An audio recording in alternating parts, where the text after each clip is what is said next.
Hey everyone, per your requests, I'm starting Soul Land 5, the Rebirth of Tang today. My channel ISN and Oppos, T monetized, so if you and Oppos able to, please support me on PayPal to help me stay active. Chapters 401 through 420 of the previous episode. Tang successfully crafts advanced array discs, securing massive funding for the Redemption Society. Meanwhile, Mei Gongzi completes her seclusion. Her dying father, the Peacock Great Demon King, passes down clan secrets and names her his sole heir, revealing he always knew her mother, Su Qin, used him for humanity and Oppos' cause but accepted it out of pure love. Later, the Crystal Phoenix Demon Emperor secretly visits Su Qin to rekindle their past romance, but she fiercely rejects him, preferring death over submission. Thank you. Now let's get back to the story of Soul Land 5, the Rebirth of Tang San. On the first day of the Ancestral Court's Grand Auction, a series of climaxes erupted, not only setting records for the auction of spiritual items with numerous precious items but also featuring the appearance of several emperors, including the top-ranked Crystal Demon Emperor and the third-ranked yet true ruler of the Ancestral Court, the Celestial Fox Demon Emperor. The first day in Oppos' auction items were already so extraordinary, so what kind of marvelous treasures could be expected on the rare items auction day? As dawn broke on the second day, all the bidders were already excited, hoping that even better treasures would appear today. Tang San was probably the only exception. His thoughts had long since flown to Kali City. If not for the rational part of him insisting that he had to stay for the rare items auction day, he would have likely rushed off to Kali City already. Naturally, he couldn't and Oppos leave the auction entirely in his master's hands. Tang San knew best when it came to identifying truly precious items and spending money wisely. Among all the items from yesterday, the two Tang San liked most slipped through his fingers. One was the Stone of Shelter, made from what appeared to be the heavenly bloom and Oppos' lotus seed, not only for its protective function itself but also because researching it would allow Tang San to understand quite a few things about this world. Then there was the Sunborn flower. If he could obtain that, he was fairly sure he could gain the bloodline power of the Sunborn Nymph Emperor, one of the top 4 powerhouses. Moreover, its energy could aid his cultivation. Although it was unlikely to allow him to grow to the 12th order, reaching the peak of the 9th order was assured, making it a genuinely divine item for Tang San. As the bloodline of a top nymph emperor, there was nothing to criticize about it. Unfortunately, the Earthshade Nymph Emperor had taken it away without even participating in the auction. Therefore, it was easy to imagine that obtaining these valuable rare treasures through bidding would be exceedingly tricky. Today in Oppos' auction offered the best chance to find a bargain. Moreover, because the array disc had sold for a price even Tang San found astonishing, he now had considerable confidence to purchase items directly. Among the bidders present, those who could bring out 30,000 Naturi coins were rare indeed, definitely among the wealthiest. Unfortunately, rare items derive their value precisely from scarcity. They lose their worth if they appear in large quantities. Thus, making this kind of money from bloodline array discs was out of the question. Additionally, the manufacturing process was genuinely tricky. Otherwise, Tang San would be willing to put more effort into this. The money earned from these could be used to support the rise of humanity. The sun gradually rose on the distant horizon, but the atmosphere over the grand auction remained gloomy. The aura of slaughter and bloodshed lingered, bringing a sense of doom that would not dissipate. The bell rang for the third time, signaling that today in Oppos' auction was about to begin. Tang San quickly washed up, ate a little, and prepared himself for the auction. Half an hour later, the bell rang again. 10 minutes later, when the bell rang for the third time, an auctioneer from the Blue Fox clan stepped into the center of the great beast fighting arena. The rare items auction day is about to begin. Esteemed guests, please be prepared. We will now present the first item to save everyone in Oppos' time and conclude the auction sooner. A cart was pushed into the arena. The red cloth covering it was raised high, revealing that the item underneath had a tall, upright shape, somewhat resembling a bottle. The Blue Fox clan auctioneer smiled and said, "Today in Oppos' first auction item is quite peculiar and extremely rare. Please take a look." As she spoke, she lifted the red cloth, revealing the item beneath. Indeed, it was a bottle, an utterly transparent crystal bottle, seemingly crafted from top-quality white crystal. However, at this moment, everyone's attention was not on the bottle itself but on the light emanating from within. It was a mass of orange light. Inside the crystal bottle, there appeared to be an orange orb. Moreover, this orb was not calm. It was darting back and forth within the crystal bottle, seemingly trying to break free yet trapped inside, making it very peculiar. I imagine many esteemed guests do not recognize this item. To be precise, it is a spirit essence. So, what is a spirit essence? It is an exceedingly rare item, originating from treasure plants that over countless years, cultivated to the god level. At this stage, such plants undergo the baptism of celestial tribulation. If they survive this ordeal, they can transform and become god-level spirit kings. The spirit kings are powerful, but these plants' chances of surviving the tribulation are slim. Most are directly destroyed by it, so there are very few spirit kings. In even rarer cases, while the tribulation destroys the plant and Appo's physical form, the intelligence born under the celestial power of the tribulation survives and successfully generates divine consciousness. Such an existence is called a spirit essence. What is the use of a spirit essence? Its function is straightforward. Consuming a spirit essence can directly enhance divine consciousness. The stronger the essence, the greater the effect of enhancing divine consciousness when consumed.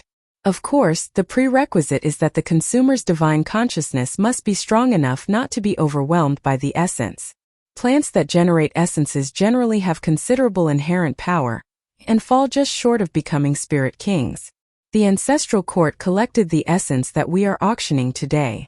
All esteemed demon and nymph kings need to enhance their divine consciousness, so we are waiting for you to place your bids. And with that, our bidding now begins. The starting price is 500 Naturi coins. The number of demons or nymphs familiar with spirit essences was not very high, as the birth of a spirit essence was extremely rare. Moreover, due to its ability to enhance divine consciousness, those who obtained a spirit essence would almost always consume it immediately. If not stored correctly, a spirit essence would gradually dissipate without a physical body as support. The essence before them appeared very robust, and it was in fact very fresh. Because of this unfamiliarity, few strong individuals among the two major clans knew how much a spirit essence could enhance divine consciousness.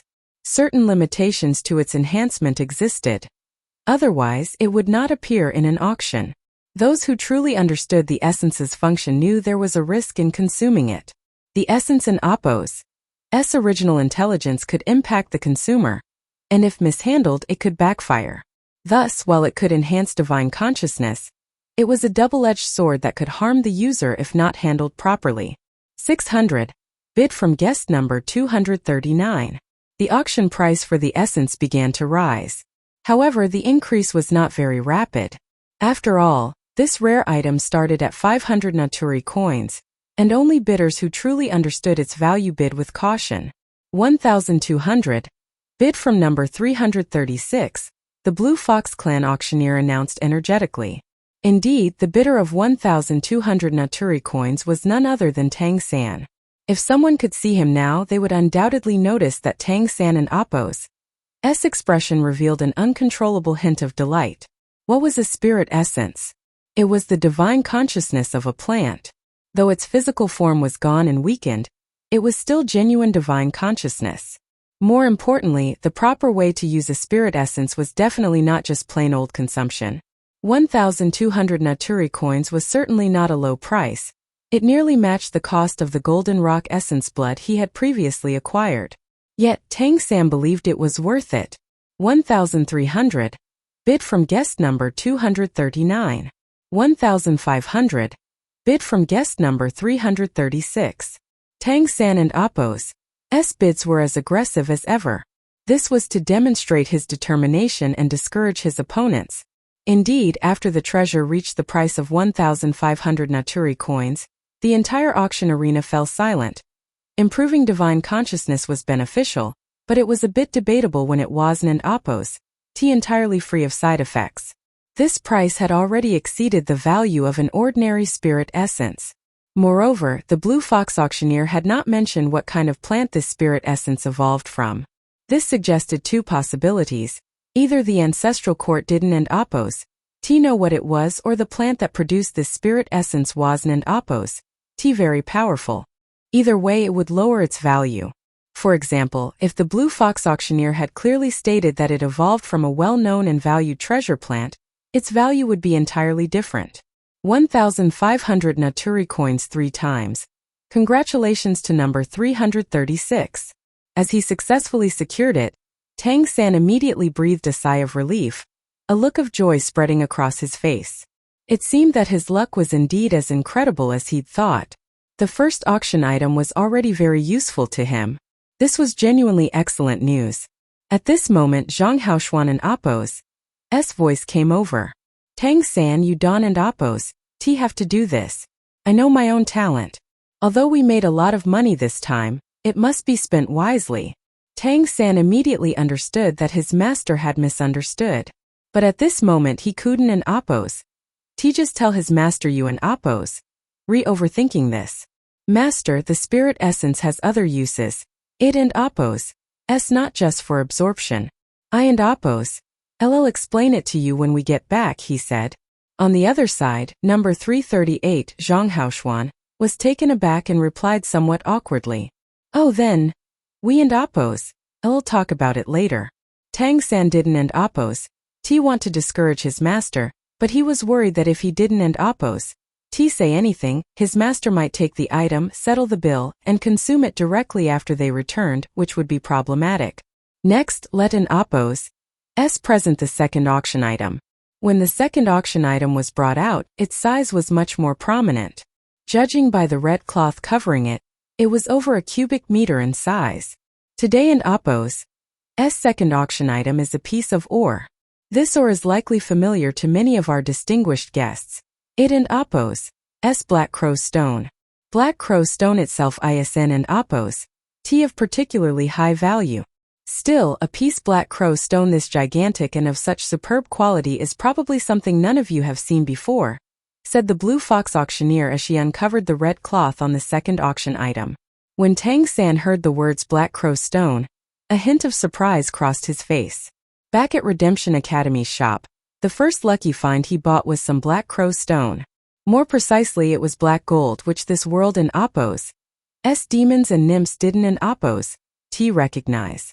Through high-temperature forging, Black Crow Stone could be refined into black gold, which had incredible toughness.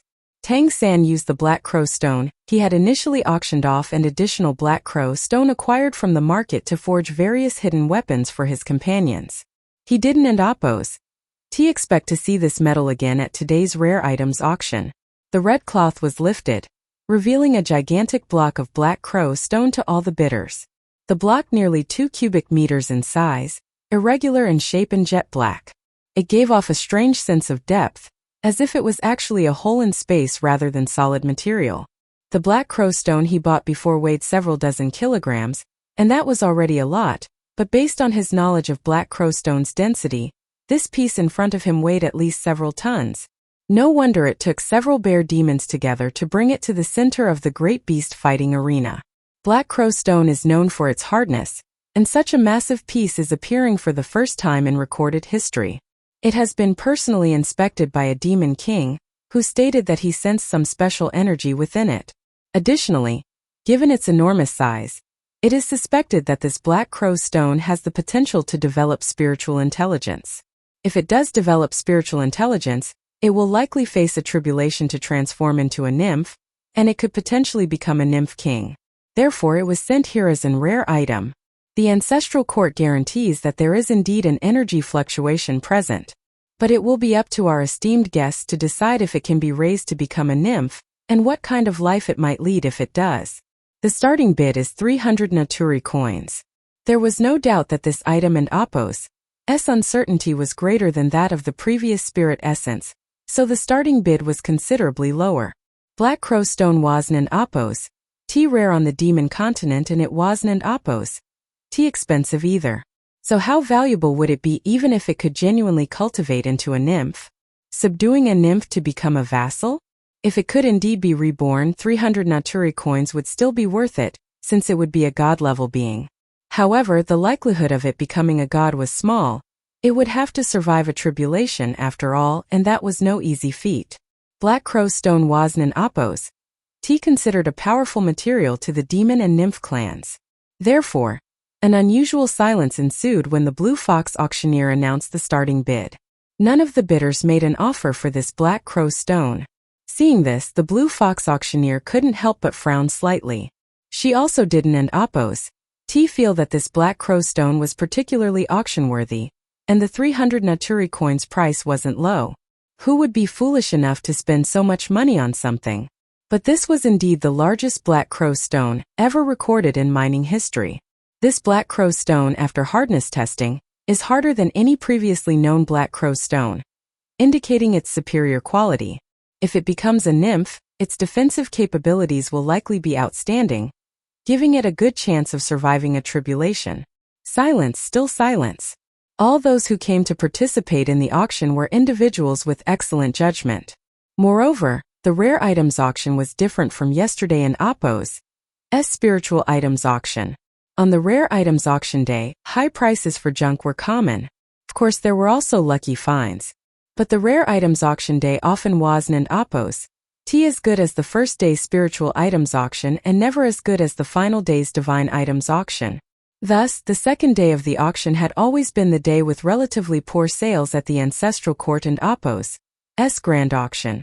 Encountering such items, whose value was difficult to determine, unsold lots were not unheard of. 300 Naturi coins. Guest number 336 has placed a bid. Thank you, number 336. The Blue Fox auctioneer had been ready to start the countdown for this item to go unsold.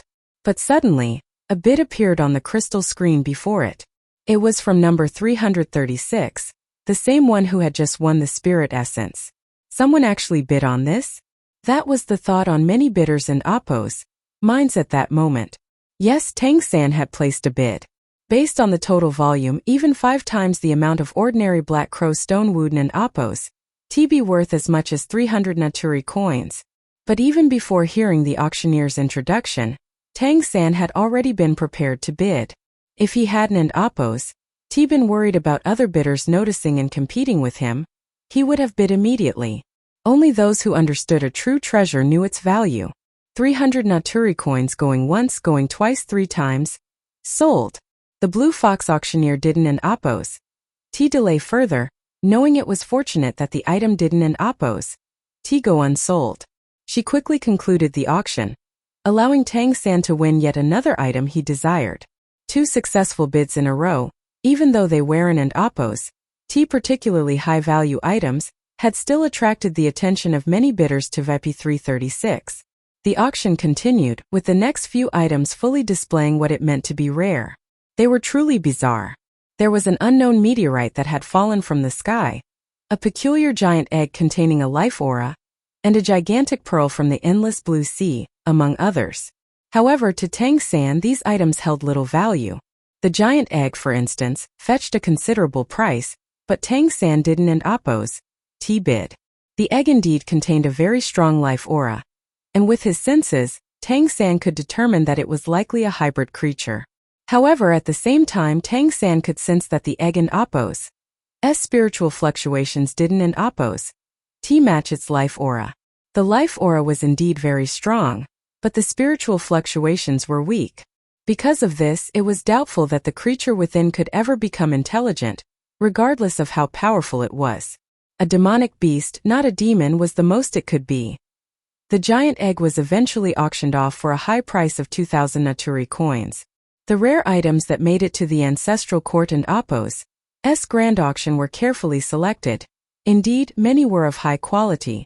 Among them, what interested Tang-san most were some rare ores. After all, he had long since noticed that many of the minerals on Phelan Planet were unfamiliar even to the demon and nymph clans who sent them for auction. On the other hand, even if the minerals slightly differed from what he knew, he could generally tell when he saw something good and what he could do with it. He thus placed bids himself and also had Zhang Haoshuan bid for him, securing several types of or for low prices. These items were in fact his main targets for attending the auction. Next, our auction item is likely the smallest in size at this auction, but its value is quite significant. Frankly, I would like to acquire it myself if possible, as it holds extraordinary meaning for us demons of the fox race. Judging from the contour of the bulge under the red fabric on the cart, it appeared as though there was nothing but an ordinary tray. The item on the tray seemed to be quite tiny, and it didn't stick out in any way. The expression of the blue fox auctioneer was somewhat complex, and from her eyes, one could see that what she had just said was indeed from the heart. What could this extraordinary item related to the fox race be? This time, the blue fox auctioneer did not remove the red cloth directly from the auction cart. Instead, she bowed deeply to the cart, showing respectful homage, before carefully lifting the red cloth with both hands to reveal the item inside. A faint 7-colored glow radiated from the tray, a halo that gave those who could see it an extraordinary sensation. That was, of course, to those who could see it. Without visual abilities like Tang San's, it would be nearly impossible to discern what the auction item on the cart was from a distance. As expected, it was indeed very small. Tang San had to activate his purple demon eyes and augment his vision with the discerning eye of heaven to make it out.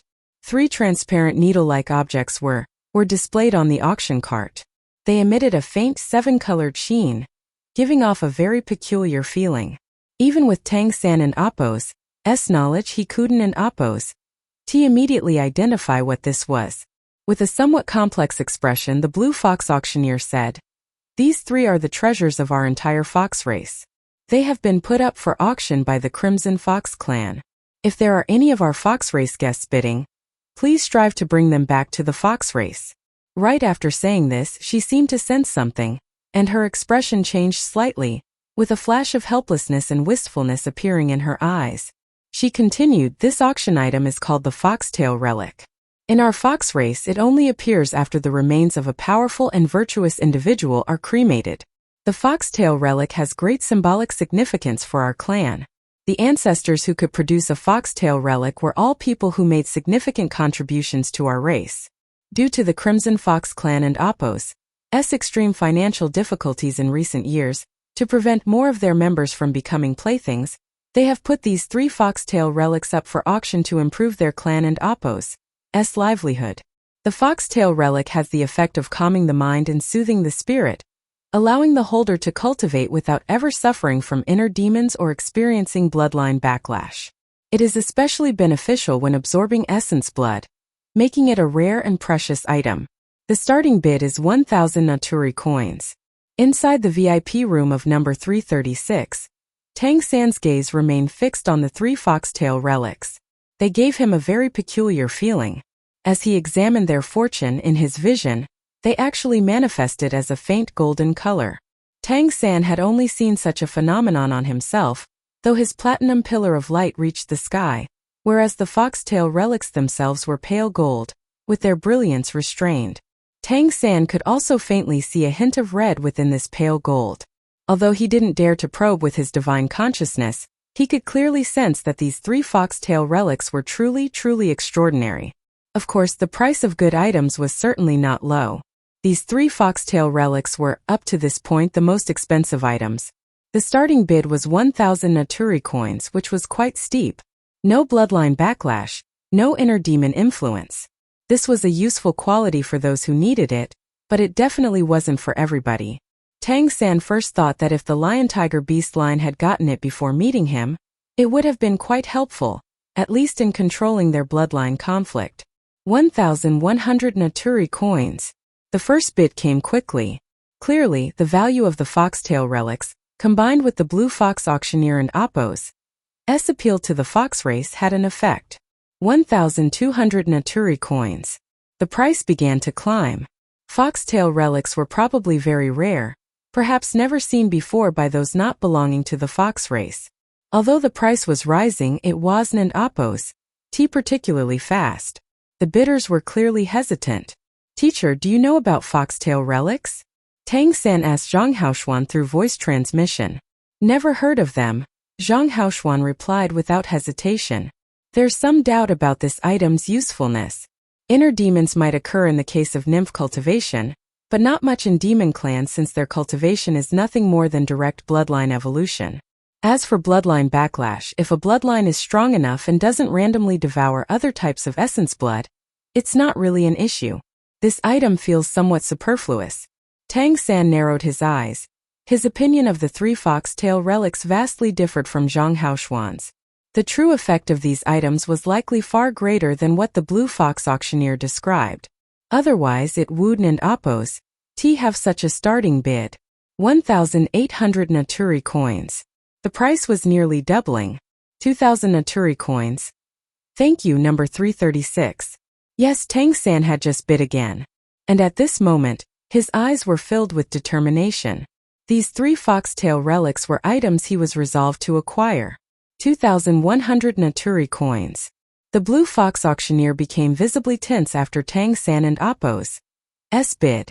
Because VIP 336 had won the God-slaying sword yesterday, implying they were likely from the lion or tiger races, not the fox race.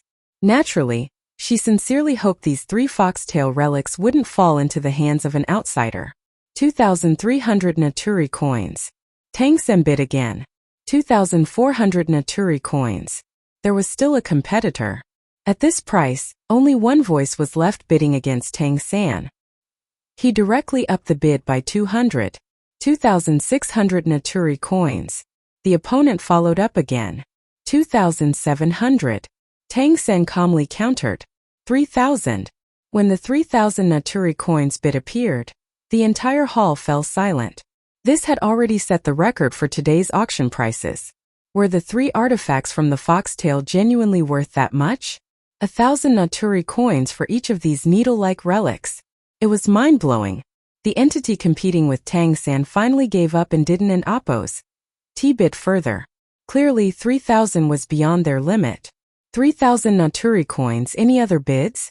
The blue fox auctioneer diligently searched for other bidders. Unfortunately, she was destined to be disappointed. 3,000 Naturi coins 3 times. Sold to number 336. At the moment the gavel fell, the blue fox auctioneer seemed drained of strength, appearing somewhat disheartened. The 3 foxtail relics were taken away, and another auctioneer who looked visibly more energetic replaced the one on stage.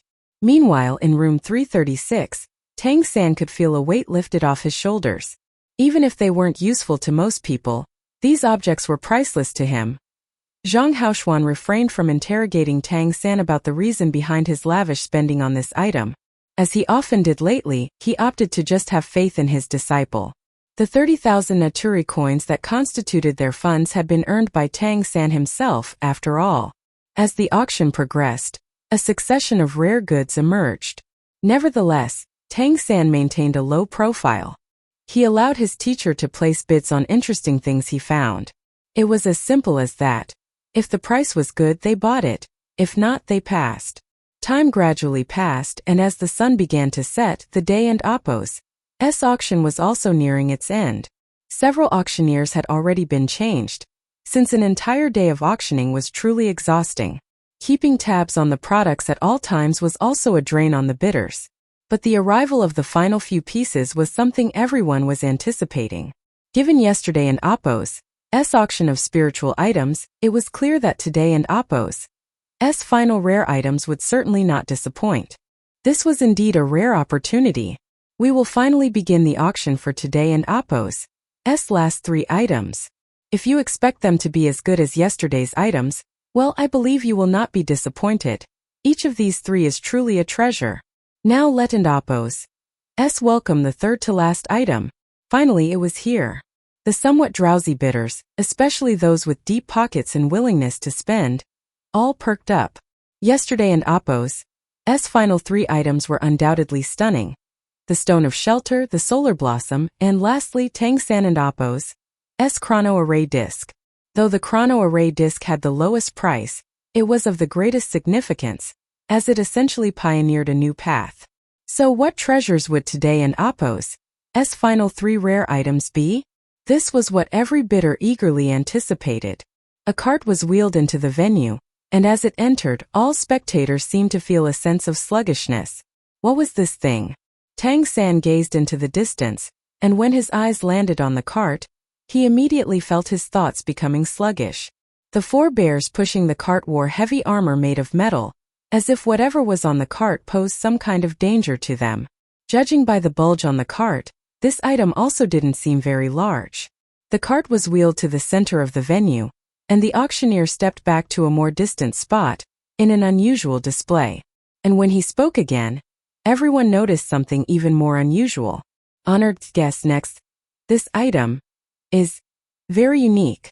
It is a piece of or believed to from there, from beyond the heavens. When it was discovered, exhibited very strange effects. Later, it was sent to the ancestral court, where it has been ever since. For their majesties, the demon and nymph emperors have studied it, but could determine the cause of its peculiar effects. The Blue Fox auctioneer and Apos' speech was extremely slow and halting, as if his language faculty was affected. This was clearly an effect of the item in front of him. What could cause such a state? Slurred speech? No, it wasn't slurred but slowed. Moreover, even the thoughts of the bidders observing this item seemed sluggish. The emperor of the ancestral court call it the stone of slowness. Within its certain range, everything becomes slow, but the flow of time is unaffected.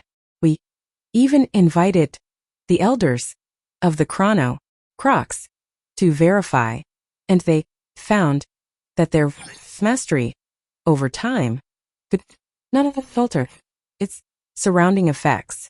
Among the rare items kept in the ancestral court, this is absolutely one of the most miraculous. If we could fully understand its nature, it might already be considered a godly item. When a piece is cut from its main body, the slowness effect decreases significantly. Please watch. As he spoke, the auctioneer signaled the armored bears to lift the red cloth. When the red fabric was raised on the cart, a piece of or the size of a human skull was exposed.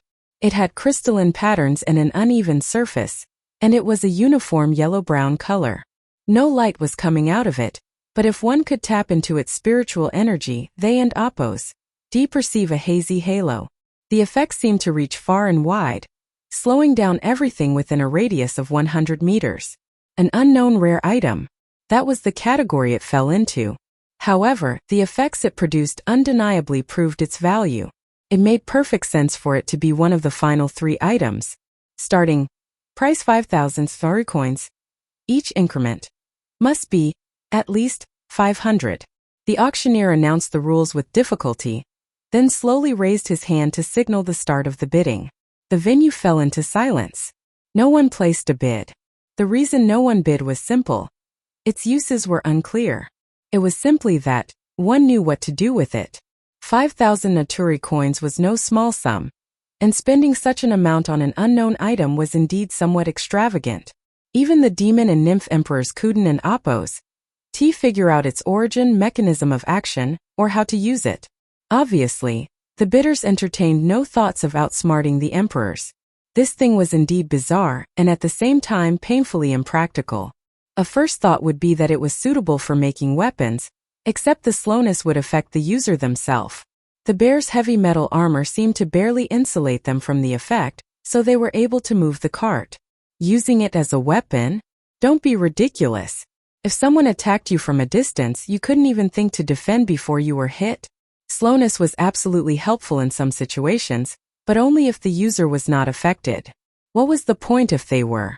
The Chronocrot clan was naturally very interested in this rare item, but they were unusually poor for such a powerful clan, and Kuden and Apos afford it. The ancestral court allowed them to study it for a while, but they didn't find any results and had to return it. After numerous failed studies, it was sent to Today and Apos' auction. Among all the bidders present, if one person was interested in it, it had to be number 336. At this moment, Tang San looked very much like the sparkly-eyed, curious child his physical age warranted him to be. In this plane, even high-level gods failed to recognize this so-called stone of slowness, but Tang San, a former god king and ruler of a divine realm, recognized it. This was not a stone of slowness or whatever. It was clearly a temporal beacon. Tang San could not even fathom how it had even ended up in a mortal plane. It belonged to a divine realm, where it was used to calculate the time flow of different planes. In the divine realm, it wasn't particularly precious, nor did it have such slowness characteristics. It was merely a time regulator. However, outside the divine realm, it was a whole different story. Moreover, this temporal beacon was huge. A typical temporal beacon was only the size of a fingernail, and the gods in divine realms fashioned it in a specific shape in order to conduct time calculations. Such a large temporal beacon, even in the Douluo divine realm where Tang San had once resided, did not exist. What did this mean? It meant that this temporal beacon was in its raw form, not leaked from the divine realm but naturally formed, and it had somehow ended up in this plane. Such a large temporal beacon was beyond valuation. Simply put, such a large temporal beacon would last for tens of thousands of years, even in a newly developing divine realm. It was enough to expand territory over a vast area. For a divine realm that controlled multiple mortal planes and extracted nutrients from them, this was crucial. It might be useless in the hands of those demon emperors, but if this thing fell into Tang San and Appo's hands, he knew how to handle a temporal beacon. Tang San felt a bit anxious at this moment.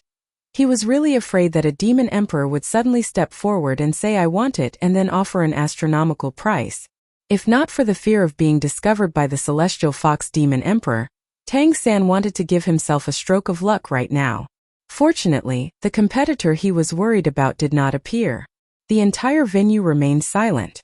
No one wanted to spend 5,000 Naturi coins to buy a useless item. Guess bids. Then we will have to, regretfully. A bid was already made as the Blue Fox auctioneer was about to end the bidding. Number 5,000 coins. The auctioneer said slowly with an equally slow surprise on his face. Tang San had made his move. He had to acquire the temporal beacon, even if it meant using up all his resources. It was useless in the hands of a demon or nymph emperor, but in his hands and with careful processing, it would become a divine artifact beyond imagination. He never imagined there would be so many good things on this plane. It was exhilarating. With today's gains, Tang San was already delighted with this auction. It had already far exceeded his expectations. Now that he had this temporal beacon, he didn't even need to look at the last two headline items to feel absolutely content. After 3 slow calls, the gavel fell. Tang San secured the so-called stone of slowness without any suspense. Tang San let out a massive sigh of relief, his face full of satisfaction. He almost had to stop himself from rushing over and grabbing the temporal beacon with his own hand so he could feel at ease. After the temporal beacon was wheeled away, the Blue Fox auctioneer finally breathed a big sigh of relief, having finally escaped the annoying sluggish state. Did someone really buy this thing? It was that mysterious 336 person again. Who are they? They must have spent nearly 10,000 Naturi coins by now. The auctioneer couldn't and Appo's help but glance in Tang San and Appo's direction. Tang San didn't and Appo's want to be so high profile, but when faced with irresistibly good items, all that caution went out the window. Tang San placed another communicator on his ear and injected some bloodline power to activate the communication. Brother Su, may I collect the money from yesterday and Appo's auction for the bloodline array disc for Master Lu? He bought some things at the auction and must pay later. This communicator was naturally from the Etherhorn Merchant Association. The auction was probably over for Tang San, but he needed to pay for all the items he had bid on before he could leave. Not a problem, Brother Azura. We're ready. When does the master need it? We'll wait at the settlement place in the Great Beast Fighting Arena. Azura said, I and Appo's I'll settle things on behalf of the array master right away. I'll head over after the rare item auction day ends. Thank you for your assistance, Brother Su. Master Lu is delighted with this auction. It's a pity the chrono array disc is so difficult to make. The master said he was very fortunate to succeed this time. Next time you have good samples of essence blood, I can talk to him on your behalf. Of course, thank the master for me. What happened yesterday was an eye-opener. The ones who got the disc are the Skyway Merchant Association. They will probably have funding problems soon, ha ha ha. Please ask Master Lu to look after us more.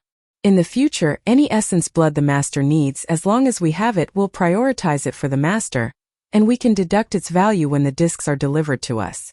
The chrono array disc had brought tremendous shock to this auction.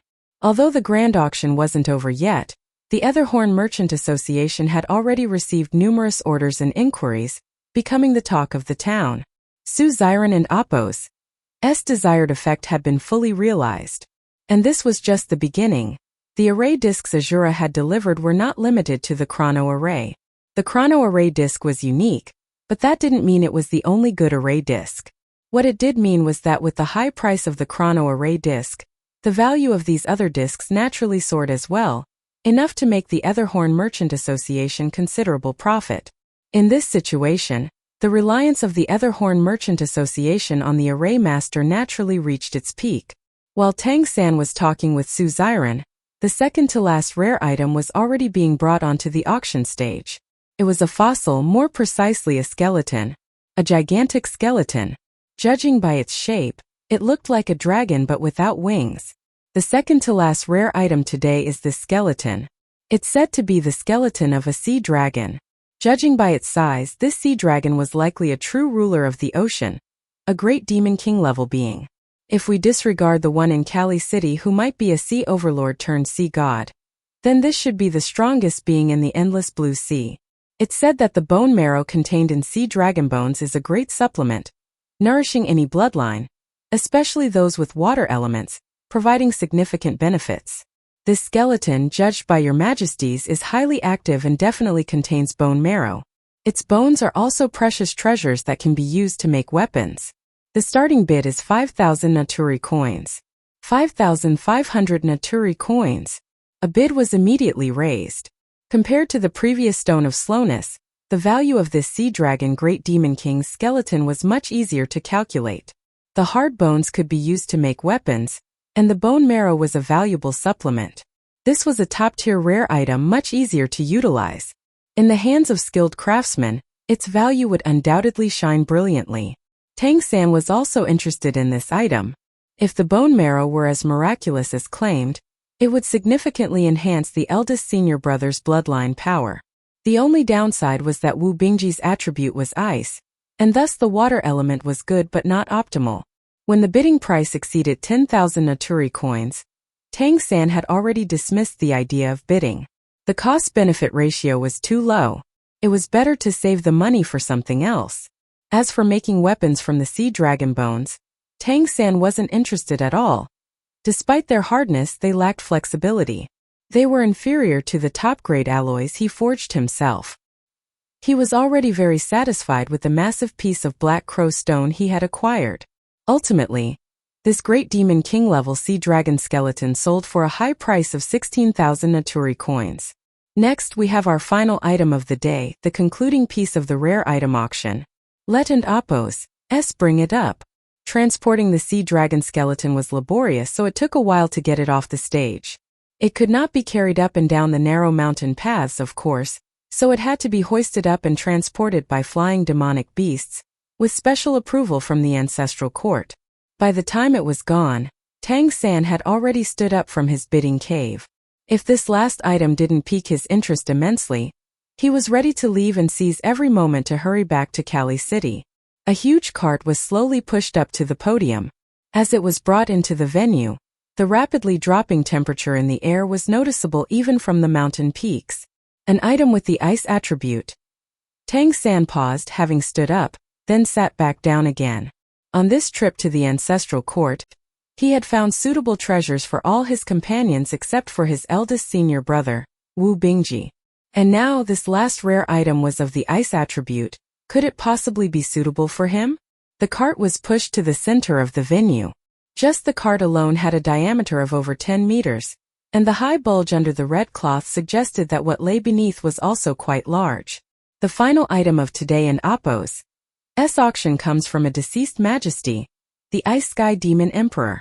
When the Ice Sky Demon Emperor underwent nirvana at her life in Appo's end, she left several rare items behind.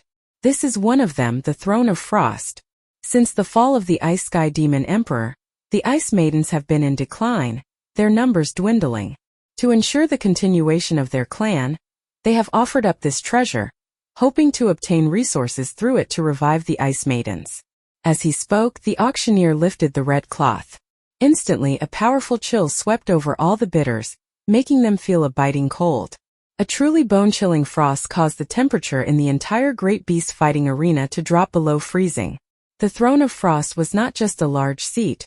Beneath it was a massive circular base, and at its center was a gigantic chair shimmering with icy blue light. Behind the chair was a background ice wall composed of 108 slender ice spears. The piercing cold made everyone present shiver involuntarily. Even at a glance, there was no doubt that this throne of frost was a true treasure of the Ice Maidens. They were a branch of the nymphs, and legend had it that the first Ice Maiden emerged from the eternal profound ice, formed by condensed ice essence. Wu Bingji's ice nymph transformation actually originated from this very tribe. The Ice Maidens were a matriarchal clan, hence the name Ice Maidens. This clan and Appo's biggest problem was the difficulty they had producing offspring, as it required a long gestational period. This was why the continuation of the race was challenging. After the death of the Ice Sky Demon Emperor, the Ice Maidens had a conflict with a powerful fire attribute tribe from the outer territories, resulting in the loss of many tribe members and leading to their decline. The fact that they were willing to bring out the Throne of Frost showed just how dire the situation had become for the Ice Maidens. Like the Crimson Fox clan, which had brought out the Foxtail relic, they had no other choice. This Throne of Frost was indeed deserving of being the final item of the day. Its value to a strong individual with an ice attribute bloodline was immeasurable, truly at the level of a divine item. The starting bid is 10,000 Naturi coins. Each increment must be of at least 1,000 Naturi coins. Per the Ice Maidens and Appo's request, we invite their clan leader to personally present this item. As he spoke, the Blue Fox auctioneer quickly retreated to the side, shivering slightly. He was too close to the Throne of Frost. It was indeed very cold. A beam of icy blue light silently arrived at the base of the Throne of Frost. It was a truly beautiful, yet somewhat eerie-looking woman. Her figure was very much identical to a human and Appo's, the only striking difference being her hair color. Her hair and eyes were icy blue and her skin was as white as snow, clear and almost translucent, with a crystal-like quality. She stood about 1.8 meters tall, her body slender and graceful. She wore a long white dress. Just one look at her was enough to feel a deep chill, as if they were suddenly placed in the middle of an ancient glacier. Her eyes shifted to the Throne of Frost beside her, filled with reluctance and wistfulness. She pressed her lips tightly together, not speaking immediately. One could only imagine the inner struggle this clan leader of the Ice Maidens had to go through to bring the Throne of Frost for auction. However, she had no choice. If she didn't and Appo's do this, the Ice Maidens were as good as done for. Tang San gazed from afar, observing and sensing with his spiritual power. He could tell that this clan leader wasn't an Appo's even a great nymph king, but just a nymph king. This tribe had once produced a nymph emperor, but Tang San was aware that their bloodline was merely third tier. It might reach the peak of the third tier, but it was definitely not second tier. How the previous Ice Sky Demon Emperor had come to be was unknown, as were the secrets of the Ice Maidens, but there was no doubt that their current situation was dire. The Throne of Frost had a starting bid of 10,000 Naturi coins.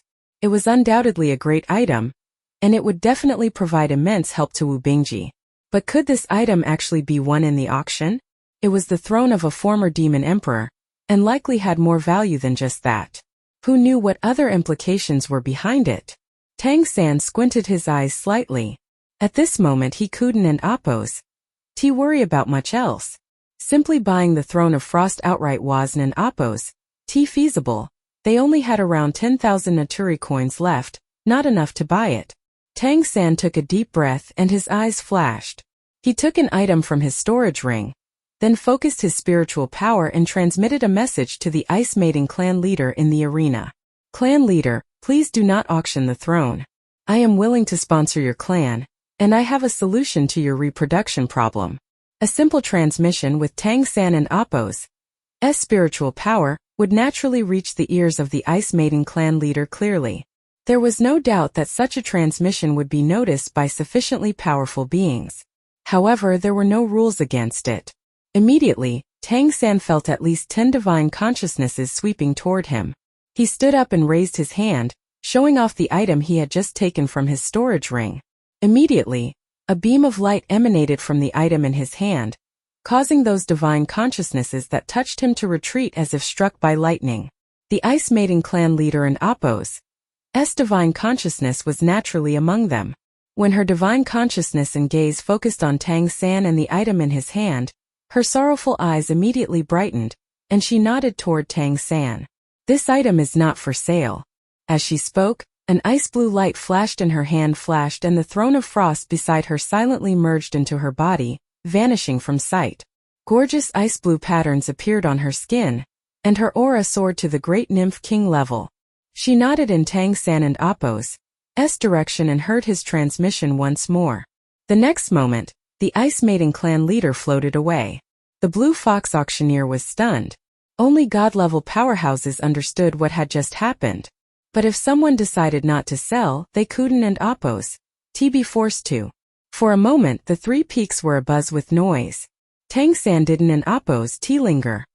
He quickly connected to Zhang Haoshuan, telling him that he would go to settle accounts and take what he could carry.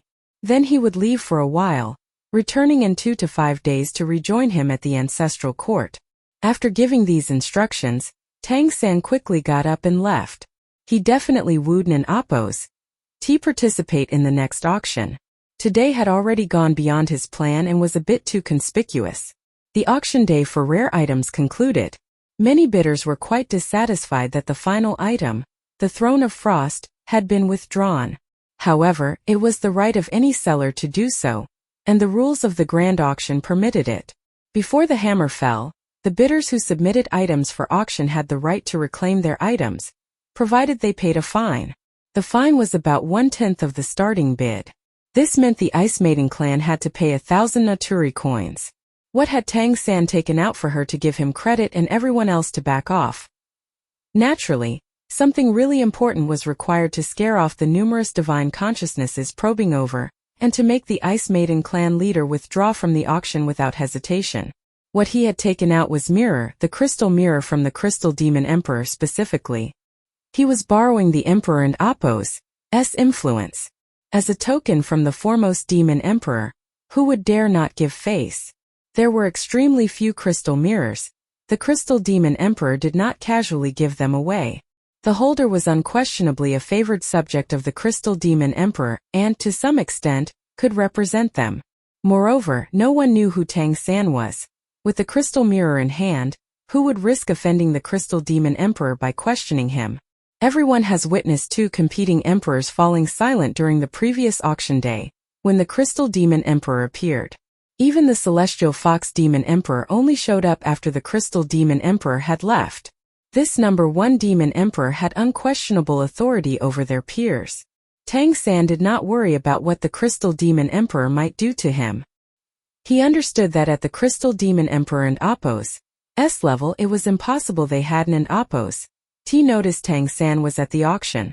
Since they hadn't sought him out, demanded crystalline back or done anything to him, it meant he was safe for the time being. He was likely already a pawn of the Crystal Demon Emperor, so why not use that status? He quickly descended the mountain, inquired with the staff, and headed straight to the checkout area. He needed to leave immediately, on the one hand for Mei Gongzi and on the other hand to quickly bring the purchased treasures to a safe place. When the Great Beast Fighting Arena was used for auctions, the checkout area was in one of the waiting zones. Few bidders left before the divine items auction ended. After all, even if they couldn't afford the divine items, it was still beneficial for them to gain some knowledge. So when Tang San arrived, no other bidders were there. He stated his intentions and showed his number plate. The staff members compared his number plate with the number assigned to the items he had won at the auction. Suddenly, their gaze changed as they looked at Tang San. At that moment, a familiar face arrived. "Su, brother, are you leaving already?" Su Xiran stopped himself before calling out Azura's name. Protecting one and Appo's privacy was necessary at the auction. Azura nodded and said, "Yes. I bought everything the master wanted and a few things for myself. It and Appo's time for me to go." Su Xiran handed him a ring. The ring was dark silver with a simple design, and embedded with a yellow crystalline gem. Everything is inside. Just settle the bill with them. We owe this to the master. We should strengthen our cooperation in the future. After you take the items, will you be staying in the ancestral court or returning to Kali City?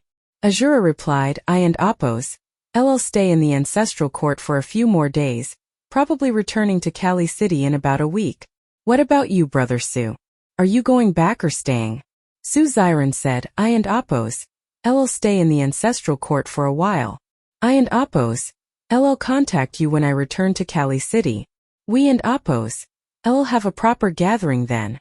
If Master Lu needs anything, you can directly go to the Merchant Association or the Grand Auction and Appos. S host. We and Appos, we been collecting various samples of blood essence recently, and we and Appos, LL report to the master once we have significant results. Azura smiled and said, you and Appos. Re too kind, Brother Su. I and Appos, I'll settle the bill and get ready to leave. Su Xiren and Appos, S eyes flickered. Clearly, Azura did not want to let him see what he had purchased in the auction, so he was indirectly shoving him away. Of course he wouldn't get upset about that. He also smiled. Alright, I and Appos, LL head back. I still have to attend the auction tomorrow. Take care, brother. Su Xiren left, and Tang San began to pay for the auction items. It was indeed a large sum of money. The foxtail relic and the stone of slowness were truly valuable. The quantities are all correct, no problem. However, you need to wait a bit.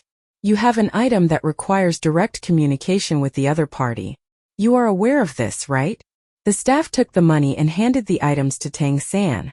When Tang San paid, he realized that the storage ring Su Xiren had given him was far superior to his storage bracelet, with at least 100 cubic meters of storage space. Su Xiren had and Appos, T mentioned its value, which meant that this was a gift, and as Tang San was well aware, an extremely expensive one. This spatial storage equipment Kuden and Appos, TB bought for less than a few hundred Naturi coins. It was obviously a means to win him over. After confirming that Master Lu could bring enormous future benefits to the Etherhorn Merchant Association, Su Xiren had immediately started investing in Tang San, the designated representative of the master. All other items, including the temporal beacon, were stored in the storage ring. The temporal beacon was a true pain, taking over 10 minutes to let the ring slowly absorb it. Retrieving it in the future would also require a lot of time, and moreover, with this item inside the storage ring, anything Tang San wanted to take out would be slowed down by its influence. But he had finally obtained it. If Tang San was asked what excited him the most among this auction and Appos' items, the answer would definitely be this temporal beacon. It was a cosmic-level treasure, and the fact that he had been able to acquire it was blind luck. The fact that the strong beings of this plane did not recognize it. On the other hand, Tang San and Appos' ability to protect himself would greatly increase if this item was used well. The person he needed to wait for to complete a transaction was not the Ice Maiden clan leader, but the consigner of the God-slaying sword. It was and Appos, long before the Golden Lion Demon King that had acted as the auctioneer strode in. Where is the bidder? Number 336? As soon as he entered, his deep voice filled the air with vibration. The staff immediately pointed to Tang San. This is the one. The look in the Golden Lion Demon King and Appos' eyes instantly changed. Are you number 336? Tang San calmly nodded. Yes. The Golden Lion Demon King and Appos' golden hair fluttered without wind, and his aura surged instantly. The intense bloodline aura seemed to boil, creating a terrifying pressure that felt like it was about to devour someone. At that moment, platinum light surged from Tang San, and the blazing flames enveloped him completely. This added a hint of divinity to him, resisting the powerful pressure of the Golden Lion Demon King. The Golden Lion Demon King was momentarily stunned by the platinum flames on number 336. The bloodline aura was very familiar yet somewhat unfamiliar at the same time. I am bidding on behalf of my companion. They are your true descendant. As you can see, I am human. However, we share the same source of mutated bloodline, originating from the Golden Holy Fire. Also, it's a true first-tier bloodline. Is this enough to qualify for bidding on the God-slaying sword? As he spoke, Tang San took out 2 tokens, showing them off. Crystal Mirror and Sword Saint token? You and Apos, have gotten the recognition of 2 palaces? When the Golden Lion Demon King saw these 2 items, the anger in his eyes instantly vanished, replaced by a look of surprise. His bloodline pressure immediately vanished as well. Tang San also withdrew the Lion Tiger Golden Astral. I Don and Apos, know who our future opponent is, but a mutated first-tier bloodline should have a good chance, right? I believe this is what you need. I can leave this Sword Saint token with you as a token of trust. I will be there to negotiate with you directly within 15 days. The Golden Lion Demon King stared intently at number 336, recalling the golden astral he had emitted earlier. It indeed had the scent of the Golden Lion clan and Apos' golden holy fire. It was very intense and easy to recognize, yet at the same time it was slightly different. The Golden Tiger's golden blaze was explosive, while the Golden Lion clan and Apos' golden holy fire was assimilative. Yet although the 2 were different, they had some things in common. The bloodlines were somewhat compatible after all. In the platinum flames just now, the assimilation aura was unmistakable. This meant that what number 336 said was true. Otherwise, how could feel his own bloodline power react to it? Number 336 was at most at the 9th order, definitely not a demon king, yet his bloodline was not inferior to the Golden Lion Demon King's own. Where did the mutation come from? The Golden Lion Demon King asked via divine consciousness. Tang San hesitated slightly before replying through his spiritual power. A lion tiger. The Golden Lion Demon King and Apos' expression changed instantly. A lion tiger? How can it be them? Don't tell me, did they solve the... Tang San said calmly, please keep this secret. It's something only the Golden Lion clan should know. The look in the Golden Lion Demon King and Apos' eyes became extremely complex. Alright, I and Apos, I'll take the Sword Saint token and await your arrival, he said, taking the Sword Saint token from number 330's hand. His mind was in turmoil. The Lion Tiger lineage had solved the bloodline curse and produced a successful mutation, resulting in a stronger bloodline. The Golden Lion Demon King was well aware of the relationship between the Lion Tigers and the Lion and Tiger races. This long-exiled lineage was considered an ominous hybrid, and as far as he knew, the Lion-Tiger lineage was on the verge of extinction. He hadn't an Apos. He expected such a shocking revelation. The Golden Lion Demon King understood the implication of his interlocutor's words. Only the Golden Lion clan should know, meaning specifically not the Golden Tigers. The Lion race had no emperor as a backer, so the existence of a first-tier bloodline was undoubtedly more significant for them than it was for the Tiger Demons. However, the relationship between them and the Lion-Tiger lineage was equally hostile. Tang San naturally didn't and Apos care about his thoughts. For him, time was tight and the task urgent. He retrieved the crystal mirror and turned to leave. The Golden Lion Demon King raised his hand, wanting to call out to number 336 for more questions, but ultimately decided against it. This was an earth-shattering piece of news for the whole lion race. It needed to return quickly to discuss it with the Golden Lion clan and Apos as higher-ups. He had never expected that putting the god-slaying sword up for auction would attract a mutated and evolved lion-tiger demon. Tang San quickly walked out of the waiting area and headed outside. After passing through several guards, he finally exited the great beast fighting arena. Freed from the atmosphere of doom and slaughter, the air seemed to become sweet, with a hint of coldness. A figure like an ice sculpture silently appeared in front of Tang San, causing the air temperature to drop naturally. Hello, clan leader. Tang San showed no surprise. In fact, he had arranged for the Ice Maiden clan leader to wait for him outside. The Ice Maiden clan leader nodded at him, her gaze intense. Tang San said, "Give me a storage artifact." The Ice Maiden clan leader complied, taking off an ice blue bracelet from her wrist and handing it to Tang San. The bracelet was icy to the touch. Tang San couldn't and Apos help but marvel. It looked exactly as one would expect from an item of the Ice Maiden clan. Without hesitation, he began transferring Naturi coins from his storage ring into the bracelet. The process was slow due to the influence of the temporal beacon, and the Ice Maiden clan leader watched him in slight surprise. With the support of the Throne of Frost, she could even reach the level of a great nymph king. She could clearly sense what Tang San was doing. What are you doing? The Ice Maiden clan leader didn't oppose to even know who this young man in front of her was, yet he was indeed giving her money. The reason she had chosen to trust him earlier was not only the Crystal Demon Emperor and Appo's token but also her own inner conflict and reluctance. Taking out the Throne of Frost was very much against her will, and had only been done because of a decision of the clan elders. Taking advantage of this opportunity, she was able to keep the Throne of Frost.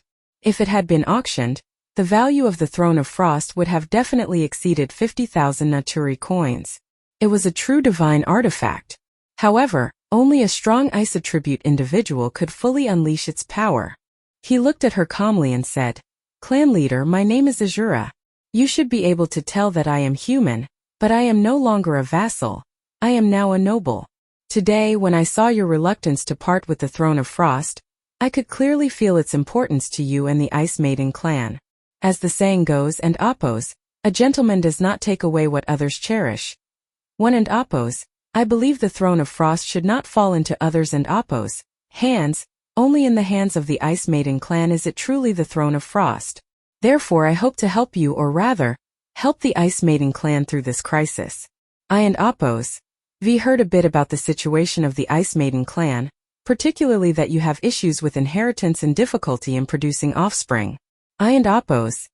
I'll give you 5,000 Naturi coins first, which should help with the immediate crisis. Also, I have an idea that might solve the inheritance difficulties for the Ice Maiden clan. The Ice Maiden clan leader stared intently at him and asked, "Why do you want to help us?" She naturally didn't oppose. Believe a human would be so kind as to help them without expecting anything in return. Tang-san replied, "I don't oppose. Want to see the decline of the Ice Maiden clan. Also, as you know, it and oppose. It's difficult for humans to survive by themselves. For one, I hope to gain the friendship of the Ice Maiden clan. Helping your clan with its inheritance will be beneficial for us humans." He didn't oppose. Bid for the Throne of Frost primarily due to a lack of funds. Additionally, as a human, obtaining this former Emperor and Appo's throne could lead to trouble, and even with the Crystal Demon Emperor and Appo's token, he might not be able to keep it for himself. The third reason was figuring out how to help the Ice Maiden clan with their inheritance issue was indeed within the realm of possibility, and it could result in some great opportunities. This ISN and Appo's the place to talk. Let and Appo's find somewhere else, the Ice Maiden clan leader said, taking the storage bracelet Tang-san handed over. She confirmed it contained 5,000 Naturi coins, and her expression softened slightly. "Clan leader, I have urgent matters to attend to and must go immediately. Could you wait a few days? I will return to the ancestral court to discuss the details with you." The Ice Maiden clan leader was momentarily stunned, but then she nodded. "Of course. But aren't and oppose? You afraid I and oppose? I'll take the money and disappear? You have no evidence to prove you gave me anything." Tang-san smiled and shook his head. "You are the master of the ice element. As the saying goes and oppose, if the heart is as pure as ice, one remains unshaken even if the sky collapses. And oppose, if you didn't and oppose, have a pure heart, you wouldn't and oppose, be leading the Ice Maiden clan. Given the clan and oppose foundation, if you were unscrupulous, you wouldn't and oppose, be so strapped for resources as to auction the Throne of Frost. I mean, no offense, I just want to tell you that I trust you. Since we are considering cooperation, I believe trust is fundamental. Can you please tell me where I can find you? I don't and oppose. Have an address in Ancestral Court. I was planning to return to the clan directly after the auction, the Ice Maiden clan leader said, frowning slightly. How about this? I have a room at the White Tiger Hotel and it and oppose already paid for. You can wait for me there. I should be back to discuss things with you in 2 to 5 days.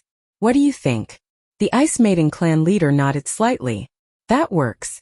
Tang-san handed her the room key card, bid her farewell and quickly left.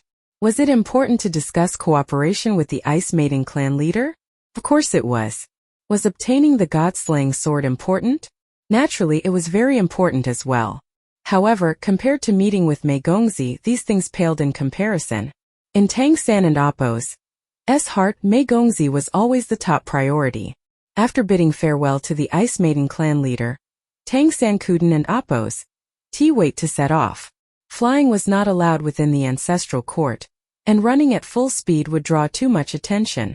So Tang San decided to rent a carriage to take him out of the ancestral court as quickly as possible. Sitting in the carriage, he calmed his mind. His heart was somewhat fiery, not because of the gains from the auction but because he was getting closer to Mei Gongzi. Taking a deep breath, he barely calmed himself, temporarily diverting his attention. He feared that missing Mei Gongzi too much might cloud his judgment. He silently reflected on the auction process. Undoubtedly, as bidder number 336, he had drawn a bit too much attention. His decision to leave quietly after the second day and Appos' auction ended was undoubtedly for the best, even if it hadn't been for Mei Gongzi. The third day and Appos' divine items auction was the most critical, and emperors would unquestionably participate, so if he left then, he didn't know who might follow him. In fact, if not for the celestial fox demon emperor and Appos' commitment that emperors would not participate, he was almost certain that the foxtail relic and the throne of frost would not have had the outcomes they had. The foxtail relic was simply too important to the fox race. Although the Crimson Fox clan produced it, if the celestial fox demon emperor had been present, he would never have allowed it to fall into non-fox hands. This was one reason Tang San was eager to leave. As for the throne of frost, reclaiming it in the presence of emperors would not be easy once the Ice Maiden clan put it up. The personal treasure of a nymph emperor would undoubtedly attract great interest from other emperors. Though it seemed on the surface that Tang San hadn't actually obtained the throne of frost, those 5,000 Naturi coins had not been spent lightly. For one, Wu Bingji becoming a god was almost impossible with his bloodline strength. The process inevitably involved a tribulation that he inevitably would fail to resist. But if this breakthrough occurred within the territory of the Ice Maiden clan and was assisted by a treasure like the Throne of Frost, Wu Bingji and Appos' chances of success would be significantly higher. Helping his senior brother overcome the tribulation made it worth it for Tang San. Moreover, this could also allow him to seek the possibility of purchasing essence blood from the Ice Maiden clan, to help Wu Bingji evolve his ice nymph transformation. The cooperation of the Ice Maiden clan meant opening a pathway to the future for Wu Bingji, a way for him to ascend to the heavens. As for the Throne of Frost itself, Tang San didn't and Appos' place too much importance on it because he had obtained the temporal beacon. The temporal beacon was his absolute most significant gain from this auction, far exceeding his expectations when he came to the ancestral court. Even now, Tang San and Appos' heart was still racing. The temporal beacon was useless in others in Appos' hands as they wouldn't in Appos' know how to use it. But in his hands it was a future divine artifact, potentially even a transcendent divine artifact. There were so many things that such a massive temporal beacon could accomplish. Taking a deep breath, Tang San quietly activated his discerning eye of heaven, bestowing good fortune upon himself. He once again felt his overwhelming luck. This luck seemed to have been with him since he left the Hell Garden. Tang San wasn't an Appos' sure if it was due to the encounters within the Hell Garden, or if he originally possessed this astonishing luck, and only discovered it after enhancing his celestial fox transformation with the energy of the heavenly bloom. But regardless of the reason, from the results of this auction, it was clear that he was genuinely imbued with good fortune. Luck was well and truly on his side. The journey was uneventful, and the carriage smoothly exited the ancestral court and Appos' boundaries. And once outside, Tang San couldn't and Appos' wait any longer. He paid the fare, unfolded the golden rock wings on his back, and took to the sky. With a few powerful flaps, he accelerated toward Kali City. With the lion-tiger golden astral protecting him, his flight was even faster than Chang Zicheng and Appos'. The fierce winds faced during high-speed flight were neutralized by his lion-tiger golden astral, which could even absorb the wind as energy in a virtuous cycle. He didn't and Appos' even have the mind to inspect the treasures he had won at the auction carefully. His heart was already soaring ahead. Kali City. Kali Academy. Standing quietly in an inconspicuous corner outside the academy, Mei Gongzi and Appos' expression was somewhat forlorn. There was no news of Tang San from Redemption Academy. The teachers didn't and Appos' know where he had gone and couldn't and Appos' T provide concrete information about his situation. The time they had agreed on for waiting outside Kali Academy was about to end, and Azura still hadn't oppose. T appeared. Could it be that they had both forgotten her because she had been away for so long? Mei Gongzi pouted, her beautiful eyes filled with a hint of grievance. The first thing she had done upon returning was look for them, but none of them were around. Seriously, the arrival of the Crystal Phoenix Demon Emperor that day had brought an immense, invisible pressure. That guy seemed to have a special relationship with her mother. She didn't oppose. T dare ask, but after the Crystal Phoenix Demon Emperor left, she found her mother crying deeply and for a long time. She comforted her mother for half the night before the crying stopped, but her mother remained dazed. Mei Gongzi knew that the Crystal Phoenix Demon Emperor had injured the Peacock Great Demon King, and now that guy was coming again. And when he came, who else in all of Kali City could stand against a demon emperor?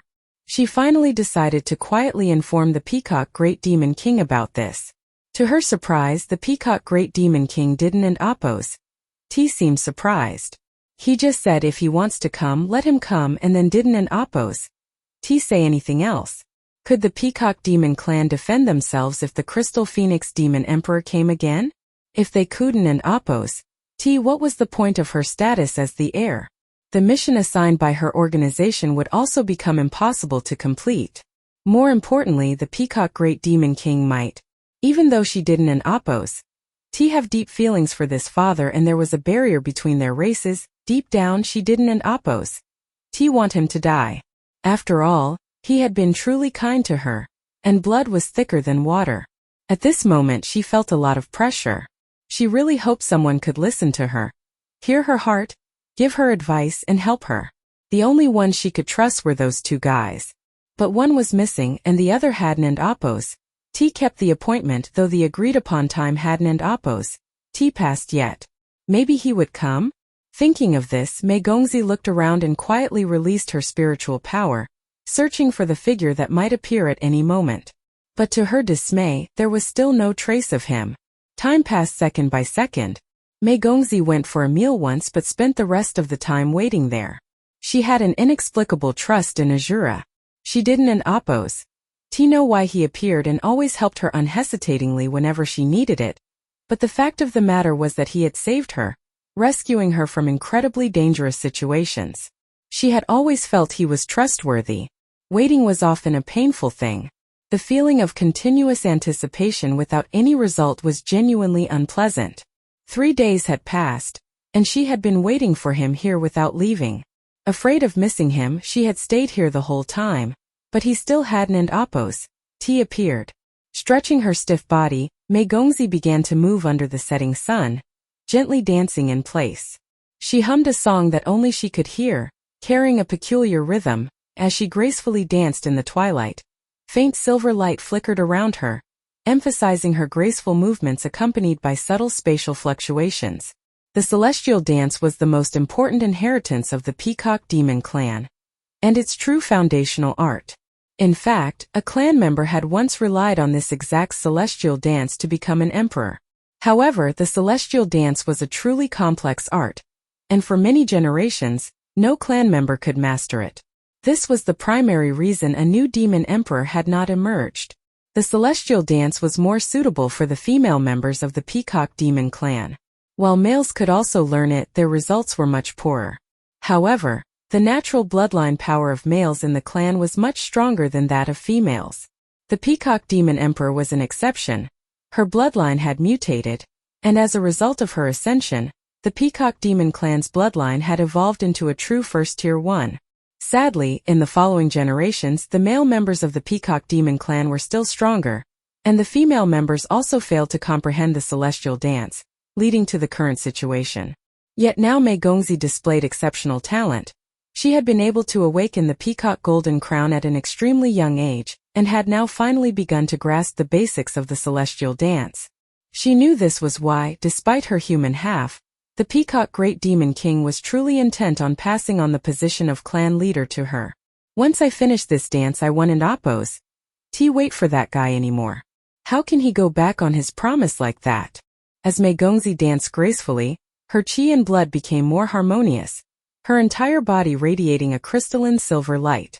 Her spiritual senses expanded outward, perceiving every subtle change in the surrounding space. She could even feel some disturbances from Kali City, responding to her peacock demon bloodline. At that moment she sensed something. An extremely sharp aura was approaching at an astonishing speed. Mei Gongzi and Appo's gaze instantly turned sharp. She twisted in midair, a peacock plume appeared in her hand, and the space around her rapidly fluctuated, ready for action at any moment. But just then, the sharp aura quietly dissipated, and a figure descended from the sky. The golden wings behind him retracted quickly, and he landed right before her. Mei Gongzi was slightly stunned. That familiar aura.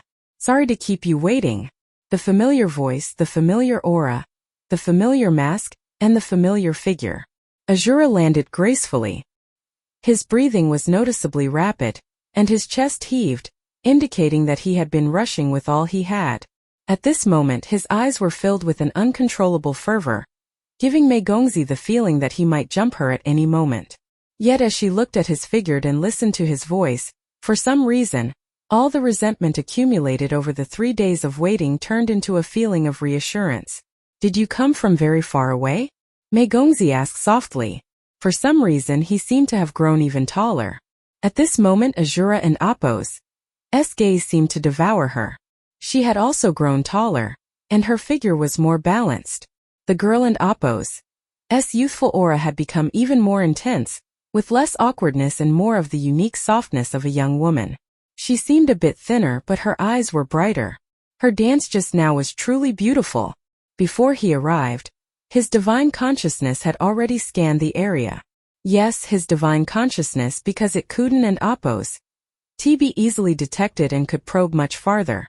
To determine if she was still there, he didn't and Appo's care about his own exhaustion. Then with his divine consciousness, he sensed that enchanting dance that seemed to move the entire space around her. The perception of this dance enchanted him so profoundly that he didn't and Appo's even care to hide the sharp aura brought by the golden rock transformation. Finally standing before her, looking at her exquisite beauty and increasingly ethereal temperament, he felt that the rush of a full day and night had been entirely worth it.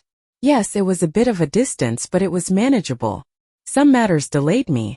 Sorry to keep you waiting, Azura said softly, suppressing the urge to pull her into his arms. You and Appo's had a hard journey, Mei Gongzi said, seeing his travel-worn appearance. All her resentment had utterly vanished. While she had just been waiting, he had rushed back from a great distance. His effort was far greater than hers. Curious, she asked, how did you know I was waiting for you here? Azura smiled slightly. I set up an array here.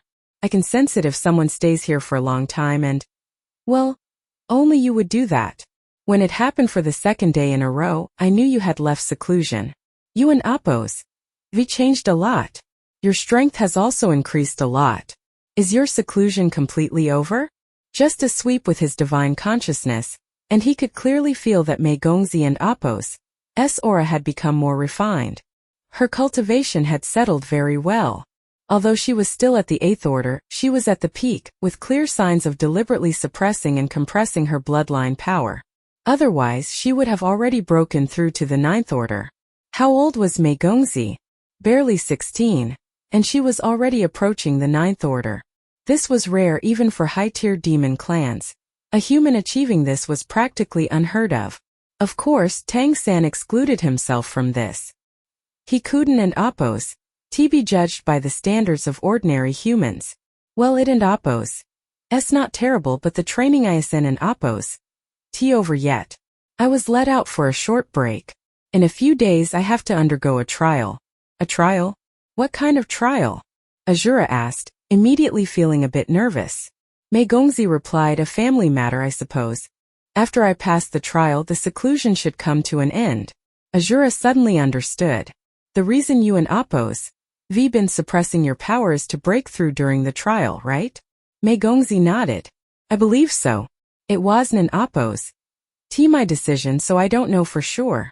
If it wasn't and Appo's her decision, it must have been the Peacock Great Demon King and Appo's. Seemed this trial was crucial. Azura and Appo's S hand flashed with light, revealing 2 items. He handed them to Mei Gongzi and said, "These are 2 things I recently acquired. Take them. They should be useful during your trial." Mei Gongzi looked at the 2 items in his hand with curiosity. One was a milky white stone, and the other was a small mirror. Azura said, "This stone is called the Stone of Fortune. Carrying it will bring you good luck. It comes from the Celestial Fox Sacred Mountain of the Ancestral Court." "Something from the Celestial Fox Demon Emperor?" Mei Gongzi said in surprise. Azura nodded. "The other item is a weapon of sorts. I and Appos V inscribed a bloodline ability on it. When you and Appos Re in danger, activate it, and its power will manifest, showing the power of that bloodline at a level similar to yours. Since you and Appos Re adept at controlling space, I imprinted the Chrono Croc in Appos S bloodline power for time control. You can use it to accelerate or slow down time for 1 minute. Combining time and space control will be quite helpful to you." Mei Gongzi looked at the 2 items in his hand and then back at him. Instinctively, she took a step back and shook her head. "Thank you, but I can and Appos T accept them. They and Appos Re too precious. I can and Appos T take your things." Azura said, "There and Appos S no need for distinctions between us. What and Appos S mine is yours. Just take them and consider them borrowed. You can return them to me after your seclusion." Mei Gongzi continued to shake her head. "How can there be no distinctions? We and Appos V only met a few times. I and Appos V never even seen your true face. I Don and Appos T know who you really are, where you come from, or why you and Appos Re helping me. How can I keep accepting your sacrifices when I can and Appos T repay you?" Azura thought to himself, "Well, you could marry me again or something." Of course, he only thought about it. If he said something like that out loud, Mei Gongzi would probably fly away faster than he could say peacock. Seeing Azura fall silent, Mei Gongzi continued, "If possible, could you remove your mask and let me see who you are?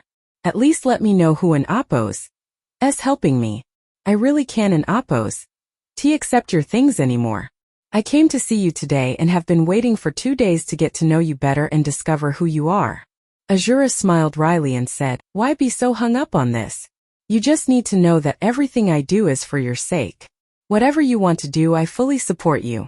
Isin and Appos T that enough?" Mei Gongzi shook her head. "No, it and Appos S not enough. If friends can and Appos T be honest with each other, how can they be friends?"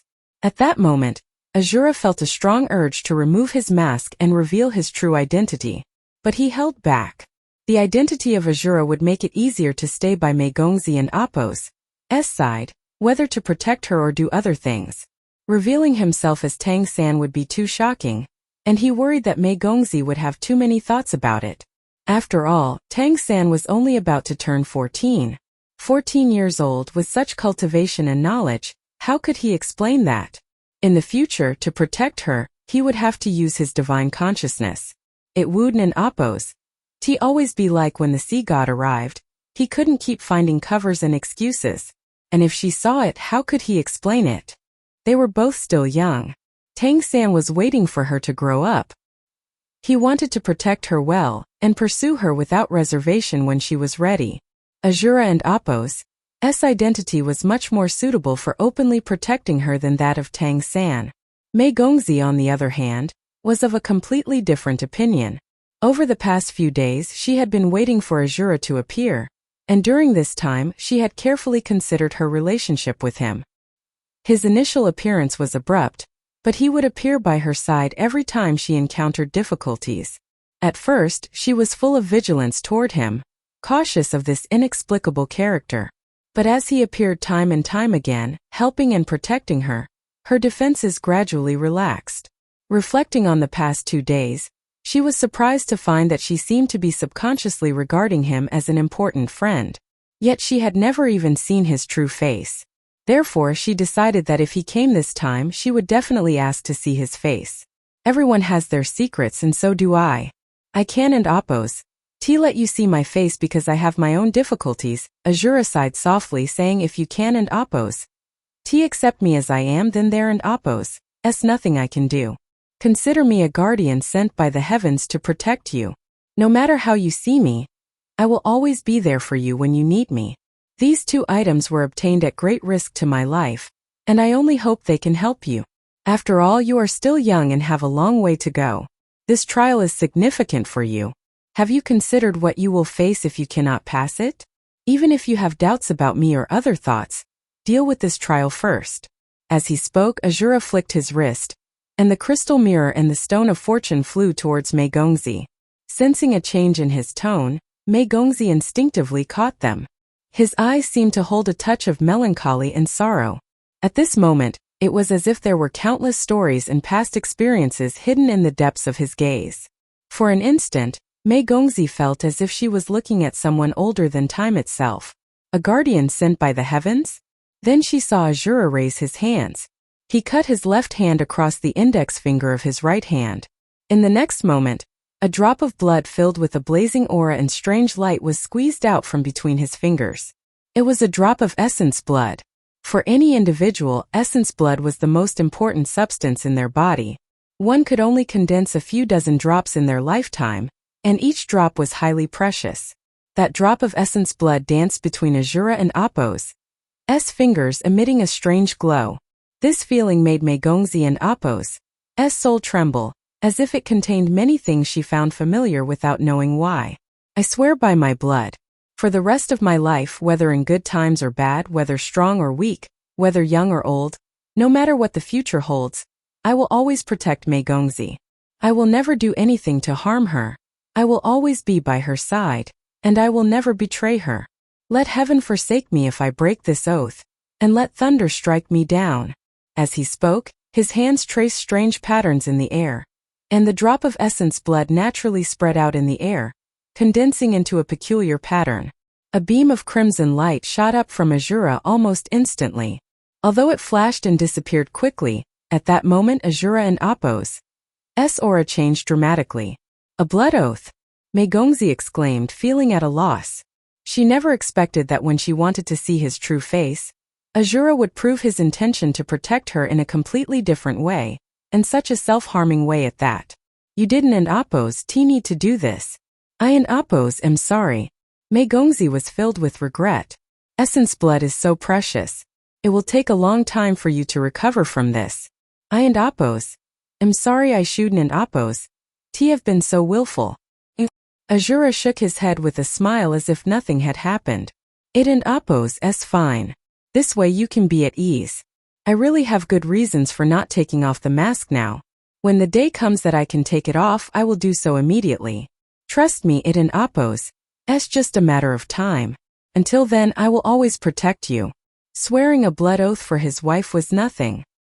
He wooed and Appo's hesitate even to give his life for her, just as she had sacrificed hers for him in their past life. A blood oath was the most severe vow on the demon continent. No race dared to make a blood oath lightly because in this plane, no matter the race or clan, power came from the bloodline. A backlash from one's own bloodline meant no less than certain death. After the blood oath, Mei Gongzi could faintly feel a connection between herself and Azura. This connection instantly removed any doubt she had about Azura and Appo's intentions in approaching her. Whatever his reasons and his background were, she knew that he was not lying to her in the slightest. "Take them. Just consider them borrowed. You can return them to me after you pass your family trial," Azura said with a smile. Seeing her looking a bit at a loss, his heart ached, but there was no other way to dispel her doubts. As for the consumption of this drop of essence blood, he was not terribly worried. He had ways to recover it quickly. Mei Gongzi lowered her head and said, "Thank you." Azura shook his head. "No need to thank me. Hey, have you eaten? How about we go get some food together?" He just wanted to spend more time with her. Mei Gongzi shook her head and said, "No, my mother is waiting for me to come home for dinner. I promised her I and Appo's eat at home." A tinge of disappointment rose in Azura and Appo's heart, but he nodded and said, "All right then. You should head back early. It and Appo's getting dark." "Okay. Thank you for coming all this way just to see me. Should I keep waiting for you here in the future?" Mei Gongzi asked. Azura nodded and said, "Anytime. No matter where I am, I and Appo's I'll try to come back within 3 days." Mei Gongzi looked up at him, her gaze slightly complicated. She wasn't and Appos. Quite sure how to handle such a situation. Oh right. I'm sorry for bringing this up after all. But there is actually something I want to ask you for help with, Mei Gongzi said, as if suddenly remembering something. I have a friend who used to work as a janitor at Kali Academy. You know Mayor Zhang, right? He and Appos. The mayor's pupil, and his name is Tang San. If it and Appos. Not too much of a problem, could you help me find him? I looked for him but he wasn't here and nobody knows anything about him. Tell him to wait for me at the academy if you see him. I should be out of seclusion for good within 3 months. You want me to find myself? Well, that's one hell of a pursuit if I've ever tried any. Azura Kuden and Appos. Helped but find it amusing but he just nodded and smiled. What is he to you? Just a friend? Mei Gongzi was taken aback momentarily, then nodded back. Yes, just a friend. And what about me? Can I be considered your friend now? Azura pressed. Yes. Mei Gongzi quickly nodded, then looked up at the sky. It and Appos. Really getting late. I should go. Thank you. As he watched her graceful figure gradually disappear from sight, Azura chuckled helplessly. For a moment, he suddenly felt as if Azura was a bit jealous of Tang San. Tang San hadn't and Appos. Done anything special for her, while Azura had put in literal mountains of effort. Yet, it seemed there was less of a barrier between her and Tang San than between her and Azura. In the future, when she finds out that Tang San is Azura and Azura is Tang San, who will be more embarrassed, she or I? Little Mei, hurry up and grow up. When you turn 18, I will truly start pursuing you. Seeing her today, seeing her become even more beautiful, seeing her grow more and more like her past self, Tang San felt full of gratitude. Grateful that he could find this plane and grateful that he could find her like that. Although they still had many trials to go through if they wanted to walk together again and return to their peak, he was confident. He would bring her back to her family. She was his wife in every life they lived. Mei Gongzi left and Tang San also needed to leave. He had many things to do.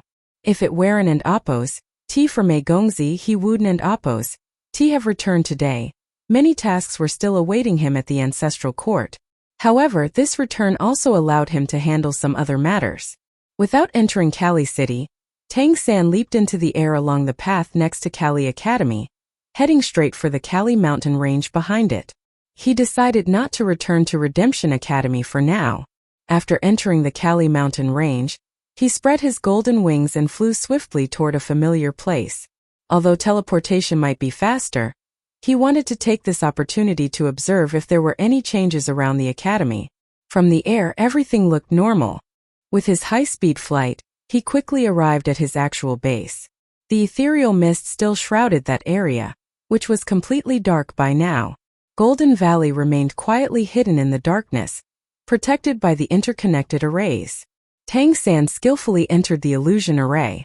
The rich life aura washed over him when the scenery became clear again. His body eagerly absorbed this life force to replenish the energy he had expended over the past day and night, including the drop of essence blood. The Golden Valley was very quiet at night. Only the increasingly robust golden tree by the lake emitted a faint golden glow, bringing light and vibrant life to this tranquil paradise. Returning here, Tang San felt his heart calm down. He hadn't and Appos. Set up a teleportation array between the ancestral court and Golden Valley, partly because he lacked the necessary materials and cultivation, and partly because he didn't and Appos. Want to disturb the peace of this place. He wanted his rear base to remain stable and secure. He strolled toward the lake, absorbing the rich life aura in the air. As he walked, he immediately felt his body warm up considerably. The golden tree grew daily, nourished by the spiritual energy from the spirit summoning array. The larger it grew, the richer the life force it emitted. Who and Appos? There? A stentorial voice sounded. Several figures rushed forward with a fierce wind the next moment, blocking Tang San and Appos' path. Tang San lifted his hood, revealing his masked face. It and Appos, me. Master, you and Appos, back. A voice full of surprise followed. Among the figures rushing forward, a young woman quickly ran up with a look of joy on her face. It was Red One. Tang San smiled and nodded.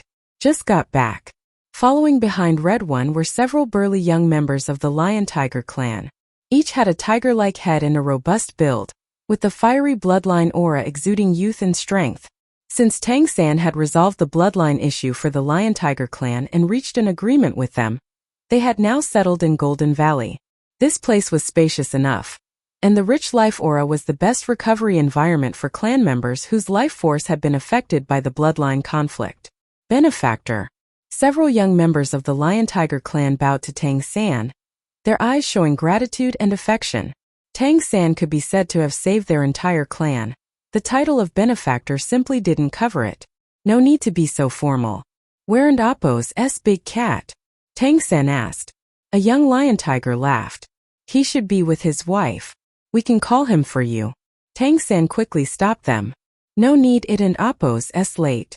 I and Appo's meet him tomorrow. You all should rest. Yes, we are on night watch. You go rest, the young lion tiger said with a smile.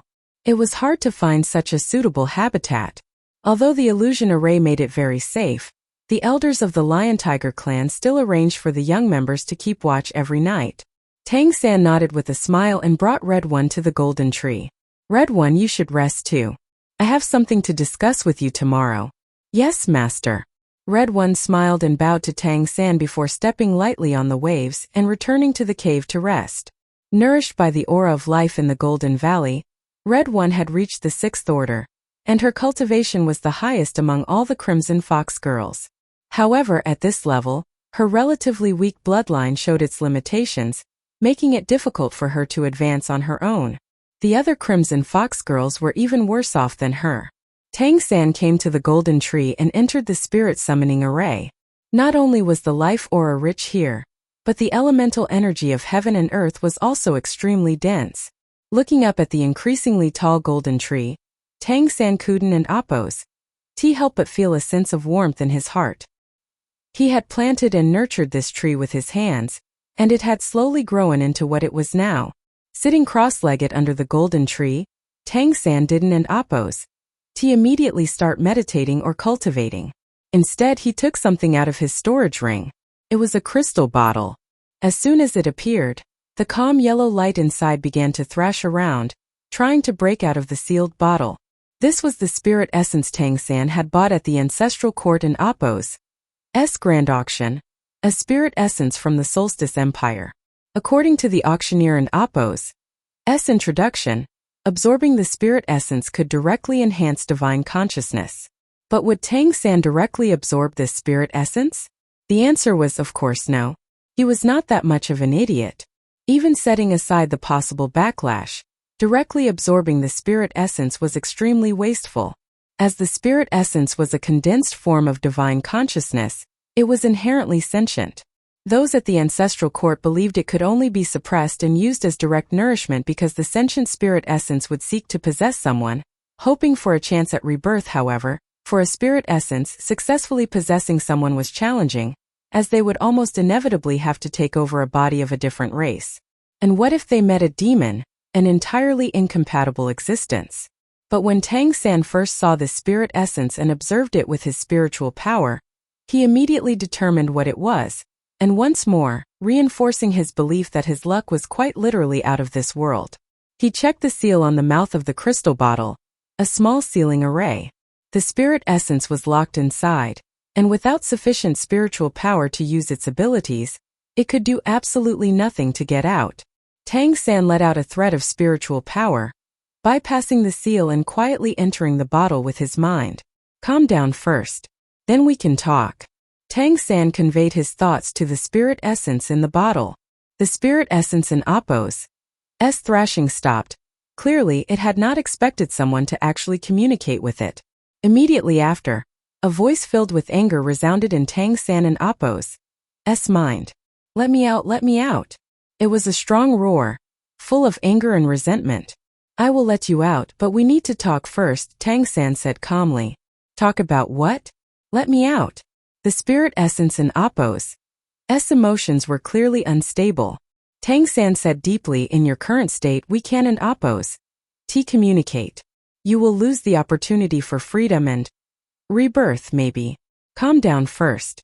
The spirit essence did not respond this time, but it clearly heeded his warning. A light halo resembling an eye gradually formed, looking at Tang San from inside the bottle. Tang San just let it look at him. After a long while, the spirit essence in Appo's voice reappeared, somewhat hoarse but noticeably less agitated. Who are you? Tang San said, my name is Tang San. I bought you from the grand auction. I believe we should be friends. Friends? Hey wait, aren't you a human? The spirit essence in Appo's voice was filled with doubt. Yes, that is correct. And rest assured I won in Appo's. Devour you, Tang San said calmly. Oh really, you won't devour me? You despicable creatures, do you know how many years it took for me to develop intelligence, how many years to break free from the earth and Appo's constraints, and I was about to overcome the heavenly tribulation? At that moment you severed my roots, causing me to be obliterated during the tribulation, and captured my consciousness to make me. You scoundrels, the spirit essence in Appo's emotions started to become unstable again. Tang San sighed and said, you should calm your emotions first. First, everything you suffered has nothing to do with me. If I and Appo's am not mistaken, it was likely the demons that turned you into a spirit essence. Only a great demon king could snatch you away from under a heavenly tribulation. Second, as you cleverly pointed out, I am a human. Demons are my enemies, and the enemy of my enemy is a friend. Since you could undergo tribulation, your spiritual intelligence should be enough to understand what I mean. The spirit essence fell silent for a while, its emotions gradually calming. Fair enough. What do you want? Tang San said blandly, I want to help you. If I and Appo's am not mistaken, you are a golden tree, right? Yes, this spirit essence was formed from a golden tree. Specifically, a golden tree that was about to reach the god level but failed its tribulation and had its sentient spirit seized. This was why Tang San was so determined to participate in the auction when he saw this spirit essence. That and Appo's right, I cultivated from a golden tree. So what? Tang San said, well, it's simple enough. I can in Appo's restore your former glory just like that. But now that you have developed divine consciousness, I believe you can reach the god level faster if you are given another chance. Look behind you. As he spoke, Tang San pointed at the golden tree. The spirit essence I rotated and through the crystal bottle, immediately saw the golden tree emitting a faint golden glow. At that moment it became agitated again. The yellow light ball started thrashing around, seemingly wanting to burst out of the crystal bottle. This time as well, Tang San didn't and Appo's stop it. He just silently waited. After a full quarter of an hour, the spirit essence finally calmed down again. Let me out quickly, let me out. Damn, this just a juvenile golden tree. It hasn't an Appo's developed intelligence yet. Let me merge with it and I can rise again. 100 years, yes, at most 100 years. I can reach the peak again with my divine consciousness and become a god. Tang San shook his head and said, no worries, it won't and Appo's take that long. With my help, you can achieve this goal in a much shorter time. What do you want me to do? The spirit essence in Appo's intelligence finally came to the fore. When it saw the golden tree, all its anger transformed into joy. This was the best opportunity for its rebirth. Tang San said, I don't and Appo's need you to do anything specifically. Just guard this area. In the future I will give you more. All I want is that you consider this area your territory. That is your instinct anyway, so I don't think it will be much of a problem. The golden tree in Appo's instinct was to absorb the spiritual energy of heaven and earth and transform it into life energy. This life energy wasn't in Appo's beneficial to the golden tree itself, but it benefited absolutely everything around it. Golden trees were quite common in the Solstice Empire, and that was only natural. Life energy was essential for vegetation to grow. However, it was rare for them to develop true intelligence. Moreover, the highest advancement for golden trees was just the 10th order, and for that reason, they were not regarded particularly highly in the Solstice Empire. However, this status was based on the knowledge of this world. In Tang San and Appo's understanding, the golden tree was a completely different thing. The reason golden trees in this plane could only remain at the nymph king level and not progress further wasn't and Appo's due to the plane suppression or something like that, but because the golden trees hadn't and Appo's found the right direction for further evolution. They might take tens of thousands of years to evolve if left to natural development. Tang San, however, was very familiar with this species and understood deeply the benefits and functions it could bring. Then let me out, the spirit essence said again. Tang San smirked. Without any hesitation, he opened the crystal bottle directly, releasing the golden tree spirit essence from the seal. As soon as the crystal bottle was opened, the yellow light ball shot up into the sky, attempting to escape. Facing its escape, Tang San didn't oppose, move or attempt to chase it. He remained seated, smiling calmly. The yellow light ball soared 100 meters into the sky but stopped. After hovering for a moment, it slowly descended, returning to Tang San. A moment later, its voice echoed in Tang San and Appo's mind through divine consciousness. Hey, why aren't you stopping me? Aren't and Appo's. You afraid I and Appo's? Run away? Tang San smiled and shook his head. Why should I be afraid? This is mutually beneficial for both of us. We are really deep within the Empyrean Dominion, so I hope you don't expect to find your kind anywhere near here. My purpose in helping you is simple. The life energy you release during your growth will nourish everything here, and that is quite enough for me. You should be able to feel the spirit summoning array I and Appo's set up here. With these arrays, your recovery and growth speeds will greatly increase. And this is just the beginning. In the future, as I grow stronger, I will provide more good things to help you grow faster. The yellow light ball said, if I grow to the God level in the future, you must not stop me from leaving. Tang San said, of course we can sign a contract. When you break through to the 10th order, you can leave and I will not stop you. I'll even help you through the tribulation. The spirit essence and Appo's emotions visibly calmed down, but it remained resolute. Fine, then let an Appo's make a contract. Tang San smiled and nodded. Using his spiritual power, he quickly sketched a contract between them. The spirit essence said, your spiritual power is strong, but it and Appo's not on the same level as mine. Making a contract. It had just started to speak when a blue light flashed on the spiritual power contract before it, making the entire contract seem alive, filled with the life aura. Divine consciousness? The spirit essence was shocked, and Tang San was scrutinized again.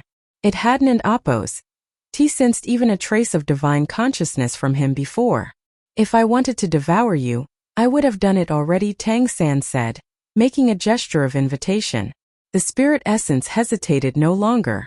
A bit of golden light shot out from the center of the yellow light ball, imprinting on the contract. Instantly, the contract glowed with intertwined golden and blue light, then transformed into two streams of light, each entering the divine consciousness of Tang San and the golden tree spirit essence. The contract was completed. This was a contract between peers, with no master-subordinate relationship. Tang San and Appo's smile deepened as he looked at the golden tree behind the spirit essence. Need any help? Of course not. As a god-level golden tree spirit essence, merging with a young golden tree that hadn't and Appo's developed any intelligence yet was humiliating but extremely easy. With a flash of light, the spirit essence merged with the young tree. Immediately, the faint golden glow emitted by the golden tree intensified significantly. Even the spirit summoning arrays beneath it lit up brightly.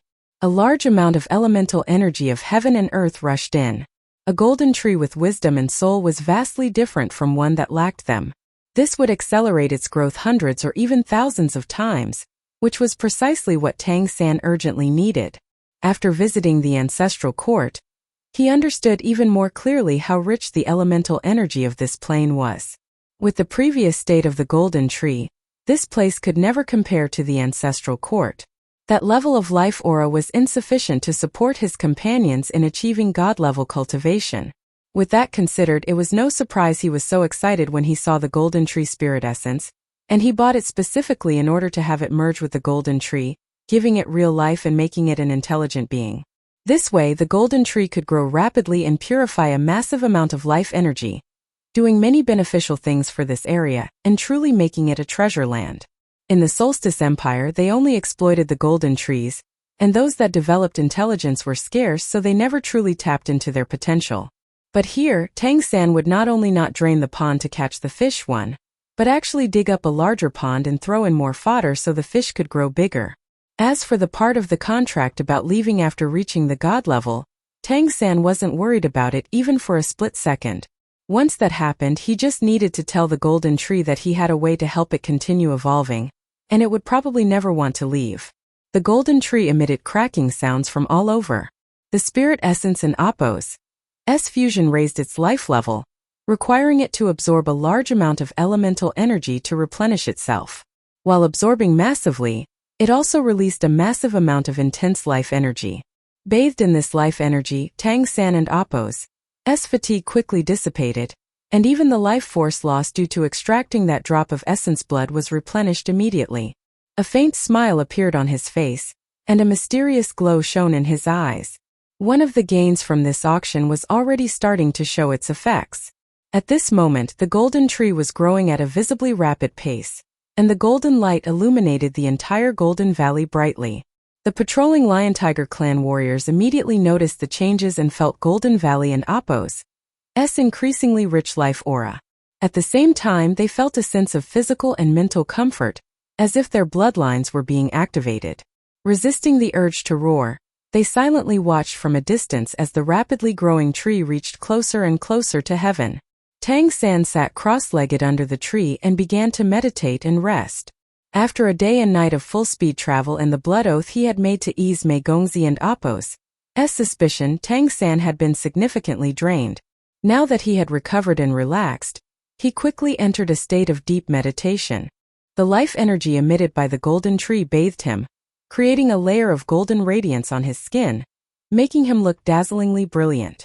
In the morning, as sunlight pierced through the valley clouds and shined upon the golden tree, its warmth also awakened Tang San. He opened his eyes and immediately felt an indescribable sense of comfort washing over him. Then, he saw that the golden tree beside him had undergone a tremendous transformation. The trunk was more than twice as thick as before, and it now stood over 30 meters tall. The bark was covered in cracks like a shed snakeskin, and through the cracks, another layer of fresh and healthy bark could be seen. And this was just because the spirit essence controlled its own power in order to prevent the golden tree from overgrowing and becoming hollow. Otherwise, its growth would have been even more terrifying. Over the past night, the elemental energy in the vast area surrounding Golden Valley had been completely depleted. At the same time, the life energy within Golden Valley was so dense it was almost viscous. All living beings in the area had a faint layer of golden light radiating from their bodies, a change brought about by the rapid evolution of the golden tree. "Benefactor, you and Appo's reawake," a familiar voice sounded. Tang San turned his head to see the elder of the Lion-Tiger clan, as well as the Lion-Tiger Sword Saint, Big Cat, and his wife Little Cat waiting there. The Crimson Fox girls were also waiting on the other side. Tang San smiled slightly and stood up. "Greetings, elder." "Hello, brother Big Cat and sister-in-law." The Lion-Tiger Sword Saint laughed heartily. "You brought us such a big surprise with your return. Last night, the life energy was so rich that I couldn't and Appo's sleep. Without the bloodline evolution, I might have been forced to break through and I would have been struck down by the bloodline conflict." His cultivation order decreased after his bloodline evolved to form the Lion-Tiger Golden Astral. This was due to the compression of his bloodline power, which actually allowed his body to withstand a greater amount of energy. Therefore, he was no longer at the peak of the Ninth Order. Tang San smiled.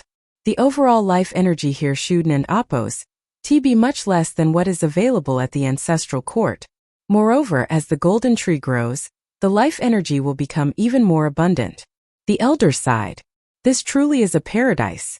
We were already filled with surprise when we first arrived here, but this surprise kept getting bigger. Thank you, benefactor. Without you our clan might have—" Tang San waved his hand. "Elder, let and Appo's not talk about that. I have something else to discuss with you this time." The elder and Appo's heart stirred and he asked, "Should we talk here or over at our place?" The Lion-Tiger clan had built wooden houses in a corner of the Golden Valley.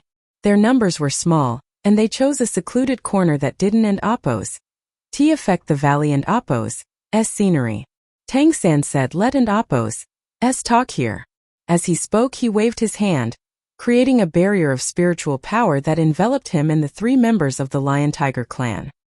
He wasn't and Appo's worried about the Crimson Fox girls overhearing, but he preferred the other members of the Lion-Tiger clan nearby not to hear this yet.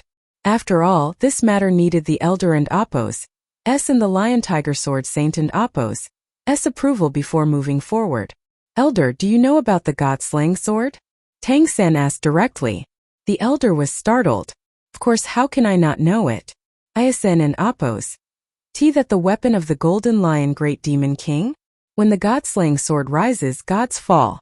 Tang San said the Lion King Yuan Appo's referring to is probably no longer around. He then recounted what he saw and heard at the grand auction. Upon hearing that the Golden Lion clan auctioned off the God-slaying sword to find a brave warrior willing to challenge a powerful enemy, both the Lion Tiger Sword Saint and the elder showed peculiar expressions. Serves them right. They deserve it, Little Cat Kuden and Appo's T helped but say from the side. This tall Lion Tiger woman clearly deeply hated the Golden Lion and the Golden Tiger clans. The elder sighed deeply and said, to fall to such a state, how could it have come to this? Did the White Tiger Demon Emperor not intervene? Tang San shook his head. That I Don and Appo's Tino. But it was the Golden Lion Great Demon King who died, not the Golden Tiger one. That and Appo's S probably why the White Tiger Demon Emperor didn't and Appo's T intervene. The elder looked at him with a raised eyebrow. So let me get this. You want Big Cat to take up the God-slaying sword? Tang San countered, Elder, do you want the Lion Tiger clan to just live peacefully here? Or do you want to make a name for yourselves and show those who thought you brought misfortune that you are superior to them in every respect? The elder fell silent, and the Lion Tiger Sword Saint didn't and Appo's T speak either. Little Cat looked at Tang San, then at Big Cat, wanting to speak but ultimately holding back. Deep down she didn't and Appo's T want her husband to take the risk. But the one who brought it up was their savior, so she couldn't and Appo's T refute it. Moreover, she knew her husband had an unyielding heart. As the strongest warrior of the Lion Tiger clan and now possessing a first-tier bloodline, was he really going to remain hidden in this paradise forever? Tang San said, you Don and Appo's T need to feel pressured. If what you want is a quiet life, then you can just keep guarding this valley and that'll be perfect. I just think this is an opportunity for the Lion Tiger clan to earn their rightful place on the greater world stage. If you think it and Appo's S not feasible, I can just let go of the Sword Saint token. It won and Appo's T be a loss for the Golden Lion clan either.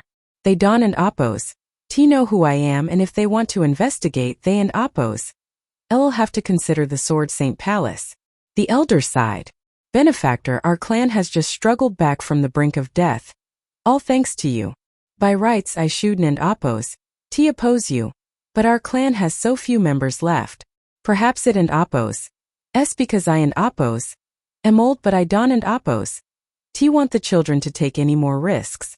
At least let us develop and grow stronger first. Tang San nodded, I respect your opinion. He didn't and Appo's T have absolute confidence in persuading the Lion Tiger clan. Since the elder was unwilling, he would naturally not force the issue. At that moment the Lion Tiger Sword Saint, who had been silent, suddenly spoke up. No, I and Appo's L'll go. The elder and Little Cat both looked at him and saw the resolute look in Big Cat and Appo's eyes. Elder, Little Cat, the benefactor is right. We can and Appo's T miss this opportunity. We can and Appo's T lose our edge just because of the pain we and Appo's V endured.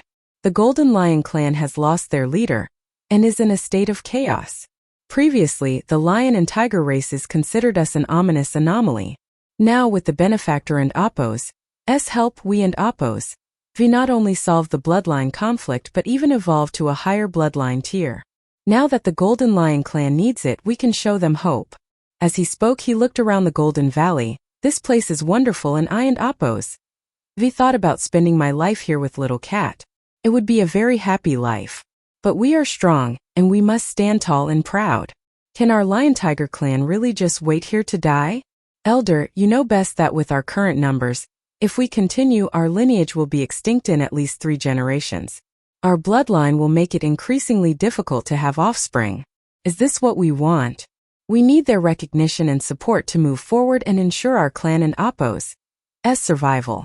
Only this way can our Lion Tiger lineage truly stand tall in the Empyrean dominion. So I must go. I must take the God-slaying sword, break through to become a god, and strive for the throne of a demon emperor in the future. If I become a demon emperor, who will dare say our lion-tiger clan is unlucky? Seeing the elder and Appo's eyes gradually reddening, the lion-tiger sword saint and Appo's voice softened. Elder, I know what you and Appo's worried about. I and Appo's go alone. It one and Appo's affect our clan and Appo's situation even if something happens to me. Let me go. Otherwise I one and Appo's be at peace for the rest of my life. If I succeed, it will be the rebirth of our clan, a true rebirth. His eyes showed determination, resilience, and a hint of the defiance Tang San had seen in him in the great beast fighting arena. The lion-tiger sword saint had never been one to be subordinate to others. He wanted to become stronger. He had the mighty lion-tiger golden astral but lacked the support of a powerful backing. The Golden Lion clan was an ancient and powerful one, with deep foundations. Naturally, Big Cat desired to be respected by this clan, proved that the lion-tigers and Appo's existence was not an ill omen, gain their recognition and support with his strength, and become an even stronger lion-tiger sword saint to one day stand at the pinnacle of the demon races. Tang San had seen through his character, so he bid for the god-slaying sword at the grand auction. The look in the elder's eyes gradually changed. He forcefully patted the lion-tiger sword saint and Appo's shoulder. You are already the leader of the lion-tiger clan. Your decision is the clan and Appo's decision. I and Appo's am old. I and Appo's stay here to guard our home and protect our people. The lion-tiger sword saint opened his arms and gave the elder a strong hug. Elder, believe in me. I will be fine. I will become the pride of the lion-tiger clan. You can go. At that moment, another voice came from beside the lion-tiger sword saint. He turned his head sharply to look at Little Cat. Little Cat and Appo's eyes blazed as she looked at him. But you cannot abandon me. My illness is cured and my bloodline has fused. I am also the strongest female in the clan. If you want to be the lion-tiger clan and Appo's hero, I also want to be. So wherever you go, I will go. As long as you take me with you, if you want to kill, I will kill with you. I will soar with you if you want to soar into the sky. I will dive with you if you want to dive into the sea. If you live, I live. I will be your empress if you become the lion-tiger demon emperor. And if that journey leads you to your grave, my tail will be wrapped around your tail as we head together to the netherworld. Little Cat and Appo's words were equally resolute, without a hint of hesitation. Big Cat and Appo's eyes grew moist. He suddenly opened his arms and pulled Little Cat into a tight embrace. All right, we live and die together. As long as I have breath, I will never let anything and anyone harm you. Watching the scene before him, Tang San couldn't and Appo's help but feel a bit melancholic, even wondering if what he was doing was right or wrong. But he quickly dismissed the thought. Given the lion-tiger sword saint and Appo's personality, even if Tang San didn't and Appo's give him this opportunity, he would likely find a chance to venture out independently. His heart was not at peace. When do we leave? The lion-tiger sword saint asked Tang San. Tang San said, I will return to the ancestral court to take care of some things, but I need to stay here for 2 more days. You can prepare and then head to the ancestral court. I can travel faster than you, so I will catch up with you, and if I don't, you can stay at the White Tiger Hotel there until I arrive. We will meet up and then set off to the Golden Lion clan together. The Lion-Tiger clan lacked the natural ability to fly. They weren't and Appo's winged tigers. They could use the Lion-Tiger Golden Astral for that purpose, but even though they were extremely fast, the energy consumption was simply too great for it to be sustainable. Tang San let them go ahead because he had some matters to handle here, and even if he left 2 days later, he would probably still reach the ancestral court before the Lion-Tiger Sword Saint and his wife. The Lion-Tiger Sword Saint and his wife left ahead, but Tang San was not in a rush to leave Golden Valley. The spirit essence of the golden tree had just merged with the tree, and it had to be observed whether the fusion was optimal. If necessary, Tang San could deal with the problems that might appear. However, as far as he could see, the fusion was perfect. After all, they were of the same species, and it was a high-level being merging into a lower-level body. The golden tree itself had no intelligence, so adding the spirit essence, with its thousands of years of cultivation experience and wisdom, would significantly accelerate its growth. Tang San silently observed the state of the golden tree for a while. After the fusion, the spirit essence seemed to enter a dormant state to let its divine consciousness fully integrate with the golden tree. This was a somewhat lengthy process because the divine consciousness was too powerful for the original golden tree. The spirit essence had to integrate slowly to avoid damaging it, and at the same time the tree had to grow in order to better accommodate the power of the spirit essence. Otherwise, there was a risk of the golden tree bursting. Fortunately, the spirit essence clearly knew what to do, so no problems had arisen. There was no need to worry about the golden tree, at least in the short term. Even if the Solstice Empire had powerful golden trees, their life energy would disperse over a large area. But Golden Valley was different. Thanks to Tang San and Appo's S-linked arrays, the life energy was confined within the valley, and Kuden and Appo's T-escape, creating two completely different worlds inside and outside the valley.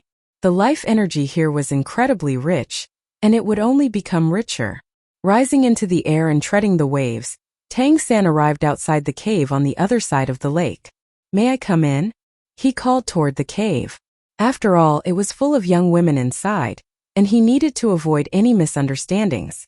Soon, chattering voices came from inside, and the girls quickly ran out. "Master, you're here? Please come in." Some of the Crimson Fox girls were rather disheveled, but they didn't, and Appo's T seemed to care in front of Tang San. They surrounded him with giggles and laughter. After a long time of recuperation in Golden Valley, they no longer looked as pale and thin as when they first arrived. The Crimson Fox bloodline stimulated by the life energy here had significantly enhanced their beauty. They were all youthful, gorgeous, and fresh, like newly blossomed lotus flowers. Seeing a group of beautiful girls surrounding him, Tang San felt overwhelmed and quickly said, "Everyone stand properly and quiet down." Seeing his serious expression, the Crimson Fox girls quickly stood properly and looked at Tang San with curious eyes. Tang San called over Red One and asked, "How is your cultivation going? How's it going with the Ghost Shadow Perplexing Track and Purple Demon Eyes?" Red One quickly replied, "Everyone is working hard on their cultivation, but our bloodline concentration is limited. We and Appo's not progressing as quickly as we did back in the day. But last night the aura of the golden tree seemed to change, and it feels like our cultivation speed has increased. As for the two techniques, everyone is doing pretty well with Ghost Shadow Perplexing Track now. As you said, it works exceptionally well with our Crimson Fox transformation. It and Appo's like it was tailor-made for us." The Crimson Fox transformation and Appo's ability was illusion, especially illusionary transformations. They weren't exceptionally skilled in combat, and neither were they the best at charms among the Fox clans, but they were most certainly top-notch in terms of agility and creating illusions. Tang San and Appo's Ghost Shadow Perplexing Track indeed complemented these abilities perfectly. Tang San nodded and said, "Your individual strength is limited, but working together, you can achieve excellent results. In the future I and Appo's teach you some combination attacks. We and Appo's start when I return from this trip, but you need to keep working hard on your cultivation. Without enough cultivation, even the best techniques one and Appo's be effective." "Yes, Master," the Crimson Fox girls quickly bowed and agreed. "I and Appo's brought something that should help you this time. I Haven and Appo's used it before, so there might be some risks, but I will personally protect you. If I and Appo's correct, this item should resolve the bloodline issues you are facing. If you trust me, let an Appo's give it a try." Red One quickly replied, "Of course we trust you, Master. Our lives are yours. We and Appo's I'll do whatever you say." Among the 18 Crimson Fox girls, Red One was and Appo's the most beautiful, but she was the most mature. Her tall, full figure was that of a grown woman. When she looked at Tang San, her eyes always held a hint of admiration. Under her gaze, Tang San constantly reminded himself not to get carried away. These girls always believed they were at his disposal, so he had to be vigilant, not against them but against himself. Whenever he faced them, he continuously recited Mei Gongzi and Appo's name in his heart to prevent any inappropriate thoughts.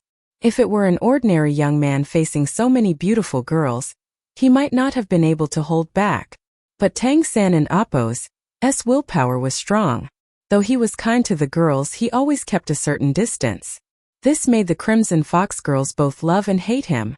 They liked that their master was a gentleman but often questioned whether they really wanted him to be one. Tang San looked at Red One and said, "Let and Appos start with you. Let and Appos go inside the cave." Following the Crimson Fox girls into the cave, Tang San instructed the others to guard the entrance and not let anyone in. Then he had Red One sit opposite him while he sat cross-legged, facing her. Red One looked at Tang San curiously. Although Tang San always wore a mask now, they had seen his true face before. She could clearly feel that Tang San had become much more mature compared to their initial meeting. His tall figure was already no different from that of an adult. His clear eyes always carried a calm and wise glow.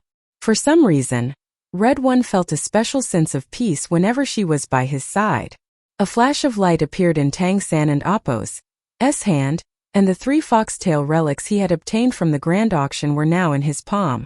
When the 3 foxtail relics appeared, all the Crimson Fox girls present trembled, almost simultaneously looking in the direction of Tang San. The weaker ones even wobbled, and it was only with the support of their sisters that they didn't and Appos' fall to the ground. The foxtail relics were 3 long, transparent crystal needles, each emitting a brilliant rainbow light. They looked similar, but they were not exactly identical. They were different in size. The longest was about the length of a palm, while the shortest was only half that. Also, although the light they radiated seemed multicolored at a first glance, a closer look revealed a bright red, hair-like strand inside each crystal. Tang San held the foxtail relics in his hand, looking intensely at Red One and asked, "Tell me, how do you feel now?" Red One and Appos' voice had a hint of confusion. "A bit dizzy, my body feels warm, and for some reason I feel the need to kneel down in front of these things. My whole body is starting to feel hot."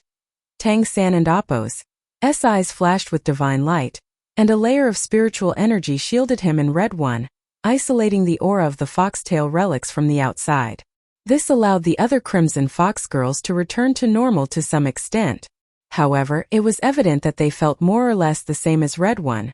Their faces were flushed, and some even started to remove their outer garments. "Don and Appos' take them off," Tang San quickly said. He hadn't and Appos' anticipated this situation. His light command helped the Crimson Fox girls unaffected by the foxtail relics to regain their composure quickly, though they were showing some pretty confused expressions. However, at this moment, Red One let out a soft moan and unexpectedly lunged toward Tang San. Tang San and Appos' brain almost stopped. He raised his left hand, placing his forefinger on Red One and Appos' forehead to stop her and keep her steady. "Gather your spirit, calm your mind," Tang San said in a deep voice, adding a hint of lion-tiger aura to his words for intimidation. This brought Red One to her senses, though the blush on her face became even more pronounced. Tang San returned the 3 foxtail relics to his storage ring with a flash of light. Red One and Appos' delicate body trembled slightly, and a faint heat seemed to emanate from her as she swayed as if she were drunk. Tang San kept his forefinger on her forehead, silently sensing her physical state. He discovered that Red One and Appos' condition was something he had yet to see. Her blood seemed to boil, and all her pores were open, eagerly absorbing the rich life energy in the air. Fortunately, they were in Golden Valley, where life energy was abundant for her to absorb. If they had been outside, it wouldn't and Appos' have been possible for her to absorb life energy. Tang San silently calculated. If the absorption of life energy was insufficient, her bloodline and Appos' boiling and burning could result in bloodline purification but a decline in vitality. He hadn't and Appos' expected the foxtail relics to have such a massive effect. Weren't they supposed to stabilize the mind, eliminate inner demons, and prevent bloodline backlash? Could it be that the effects differed for those of the same clan? He had guessed correctly. A foxtail relic in Appos' effects were indeed most powerful for members of the fox race. The claims of preventing inner demons and avoiding bloodline backlash only applied to outsiders. For fox demons, it had the effect of refining the bloodline. However, during the refining process, the side effect was a significant consumption of vitality, making it a double-edged sword. Generally, such an item was only used when one had reached a bottleneck in cultivation that was impossible to break through. Moreover, the higher the cultivation level of the user, the lesser the effect. On the opposite side, the Crimson Fox girls Warren and Appos, even genuine members of the Crimson Fox clan, much less high-order ones. Their bloodline was thin, and they relied entirely on the rich life force in Golden Valley to gradually evolve and cultivate, reaching their current level. The foxtail relic was simply too powerful a treasure for them to bear, not to mention there were 3 of them at once. Thus, their bloodlines immediately started to boil when they sensed the relic's aura.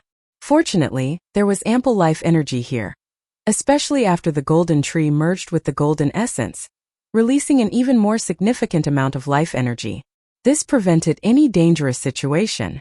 Although Tang San hadn't and Appos, anticipated this situation, sensing Red One and Appos' physical state and seeing her absorb a large amount of life energy to replenish herself, he quickly understood what was happening and was overjoyed. In any other place, using this relic to refine the bloodline would likely require many rare treasures to compensate for the loss of vitality from the blood boiling and refining process. But here the last thing they lacked was life energy. In fact, this was one of the reasons behind the Crimson Fox clan putting up their treasures, the Crimson Foxtail relics, for sale. A foxtail relic was the most precious treasure for any fox clan, an absolute clan-protecting relic. However, this was only under the condition of having enough resources to support its use. As Tang San had judged, using the foxtail relic to refine bloodlines required preparing many rare treasures. Where did these treasures come from? Naturally, they had to be exchanged for resources or bought with money. The Crimson Fox clan was not particularly wealthy and ranked relatively low among the fox clans. Whenever a clan member and Appos' cultivation reached a certain level and hit a bottleneck, they would use the foxtail relic to aid their breakthrough. This had become a tradition. Clan members would voluntarily apply for it during such times, but this naturally meant using the clan and Appos' resources. Moreover, the higher the level of advancement, the more rare treasures were needed. Initially, the Crimson Fox clan could still be self-sufficient. By selling human vassals and having some of the exquisite Crimson Fox girls marry into powerful clans as concubines, they could exchange for resources sufficient to sustain the clan. However, a significant problem arose a few hundred years ago. Due to the protection of powerful clans, the Crimson Fox clan and Appos' living conditions were very comfortable, luxurious even, leading to an increasing reproduction rate. As the number of clan members grew and upper echelons became corrupt, without strict rules for using the foxtail relic, resources were massively depleted, and the clan became poorer instead. Which high-ranked members of a clan Wooden and Appos' want their offspring to take shortcuts for advancement. But taking these shortcuts came at a price, having to buy many rare treasures for one. Consequently, the clan started losing money at a ridiculous rate. In fact, right now they were in a deficit and it didn't show any signs of improvement. The upper echelons of the Crimson Fox clan had also tried to establish rules prohibiting the use of the foxtail relic. But could this be stopped just by some rules written on paper? The upper echelons themselves often secretly used it. Ultimately, when there was no other choice, they decided to take it to the grand auction for sale. The secret of the foxtail relic was known only within the fox clans. The Crimson Fox clan initially thought another fox clan would surely buy the relics. This way they could get a large sum of money to solve their urgent needs, and then make do for a while without the relics, during which time they could also accumulate more wealth. After getting through the most challenging times, they could repurchase the relic. After all, the foxtail relics of the Crimson Fox clan had the best effect on crimson foxes. For other fox clans, it was a sacred object, but it couldn't be used optimally. But to their great surprise, an outsider had ultimately obtained the relic. Due to the appearance of the emperors on the first day, the Celestial Fox Demon Emperor had ordered all emperors not to participate in the rare item auction, allowing the 3 foxtail relics to fall into Tang San and Appos' hands. Otherwise, with the Celestial Fox Demon Emperor and Appos' status as the ruler of the fox race, he would have undoubtedly helped the Crimson Fox clan temporarily hold these 3 relics. Upon learning that the one who had obtained the relics was not a fox demon, the Crimson Fox clan intended to communicate with the auction winner to see how to handle the matter. However, Number 338 had already chosen to leave after the rare item auction ended, making it difficult to find him for discussion. Now these 3 foxtail relics seemed a considerable gain, providing even more benefits to the Crimson Fox girls than imagined. As Tang San pondered, Red One finally began to wake up. "Master, I and Appos am so hot and thirsty," she murmured. Tang San said, "You can drink some water. I and Appos am helping you refine your bloodline. After the refinement, your cultivation should be twice as effective with half the effort. Follow me." He stood up and helped Red One to her feet as he spoke. Red One now felt an overwhelming heat throughout her body, a restlessness she couldn't and Appos describe. Right now, Tang San appeared even more handsome than usual. Without her remaining sense of reason, she would have thrown herself into his arms. This was a side effect of bloodline refinement. On the one hand, it stimulated the inherent allure of the Crimson Fox bloodline, but on the other hand, it also stimulated desire. Tang San led her back to the golden tree. The life energy here was the most abundant. Red One and Appos' body absorbed the life energy autonomously. The feeling of thirst quickly diminished, and her eyes gradually became clear. Tang San had her sit with her back toward him and placed his right hand on her back, silently observing the changes in her bloodline. The boiling and self-refining bloodline was gradually strengthened by the nourishing life energy. The concentration of her bloodline significantly increased, improving by at least 1 tier, which would allow Red One further to enhance her cultivation by at least 1 order. And this was just from being close to the aura of the foxtail relics. Tang San didn't and Appos forced the bloodline refinement to continue. A sudden increase in purity might not be suitable for Red One. Steady improvement was the safest way.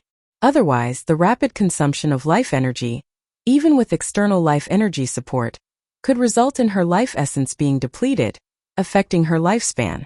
After ensuring that Red One and Appos' condition had stabilized, Tang San let her leave and called over Red Two.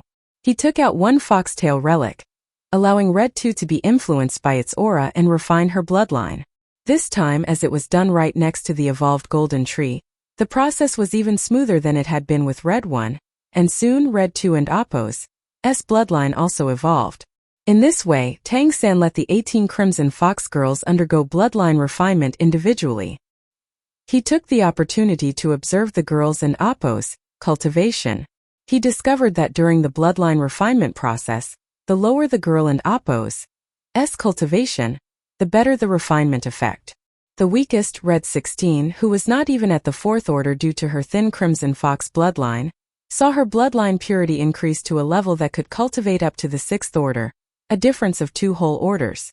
This was an unexpected joy. With this round of bloodline enhancement, the Crimson Fox girls Wooden and Appos' have any problems with their cultivation for a while. In fact, with the foxtail relics, they likely Wooden and Appos' face bloodline issues before reaching the 9th order. Moreover, with the abundant life energy here, this place was undoubtedly the best cultivation ground for these girls. After Red 18 and Appos' bloodline was enhanced, Tang San instructed them to return to the cave to continue cultivating and stabilizing their realms. By this time, an entire day had passed, and it was now evening. The girls returned to the cave while Tang San carefully observed the 3 foxtail relics in his hand. Among the 3 foxtail relics, the longest was about 14 centimeters, the second longest was about 10, and the shortest was 7. The aura they emitted also varied. The longest had the most potent aura and emitted the most intense 7-colored light. The other 2 were relatively weaker. From the aura of these 3 foxtail relics, Tang San could roughly judge that the shortest one should have come from a Crimson Fox Demon King, a 10th order powerhouse. The second longest was from someone at the peak of the Demon King level, while the one over longest should have come from a Great Demon King. The Crimson Fox clan had once produced a Great Demon King. From a day and Appos' use and observation, Tang San could now be sure that the foxtail relic's effect was far more significant than that of essence blood. In fact, it was incomparable to normal essence blood. However, the side effect was the burning of life energy. As he pondered, Tang San kept the shortest foxtail relic and put away the other 2. Then he slowly inserted the shortest foxtail relic into the tip of his left index finger. The foxtail relic was as sharp as a needle. When it pierced Tang San and Appos' finger, he didn't and oppose. T feel pain but a numbness in his fingertip. Then he distinctly felt a gentle energy, instantly spreading throughout his body and finally flowing toward his sea of consciousness.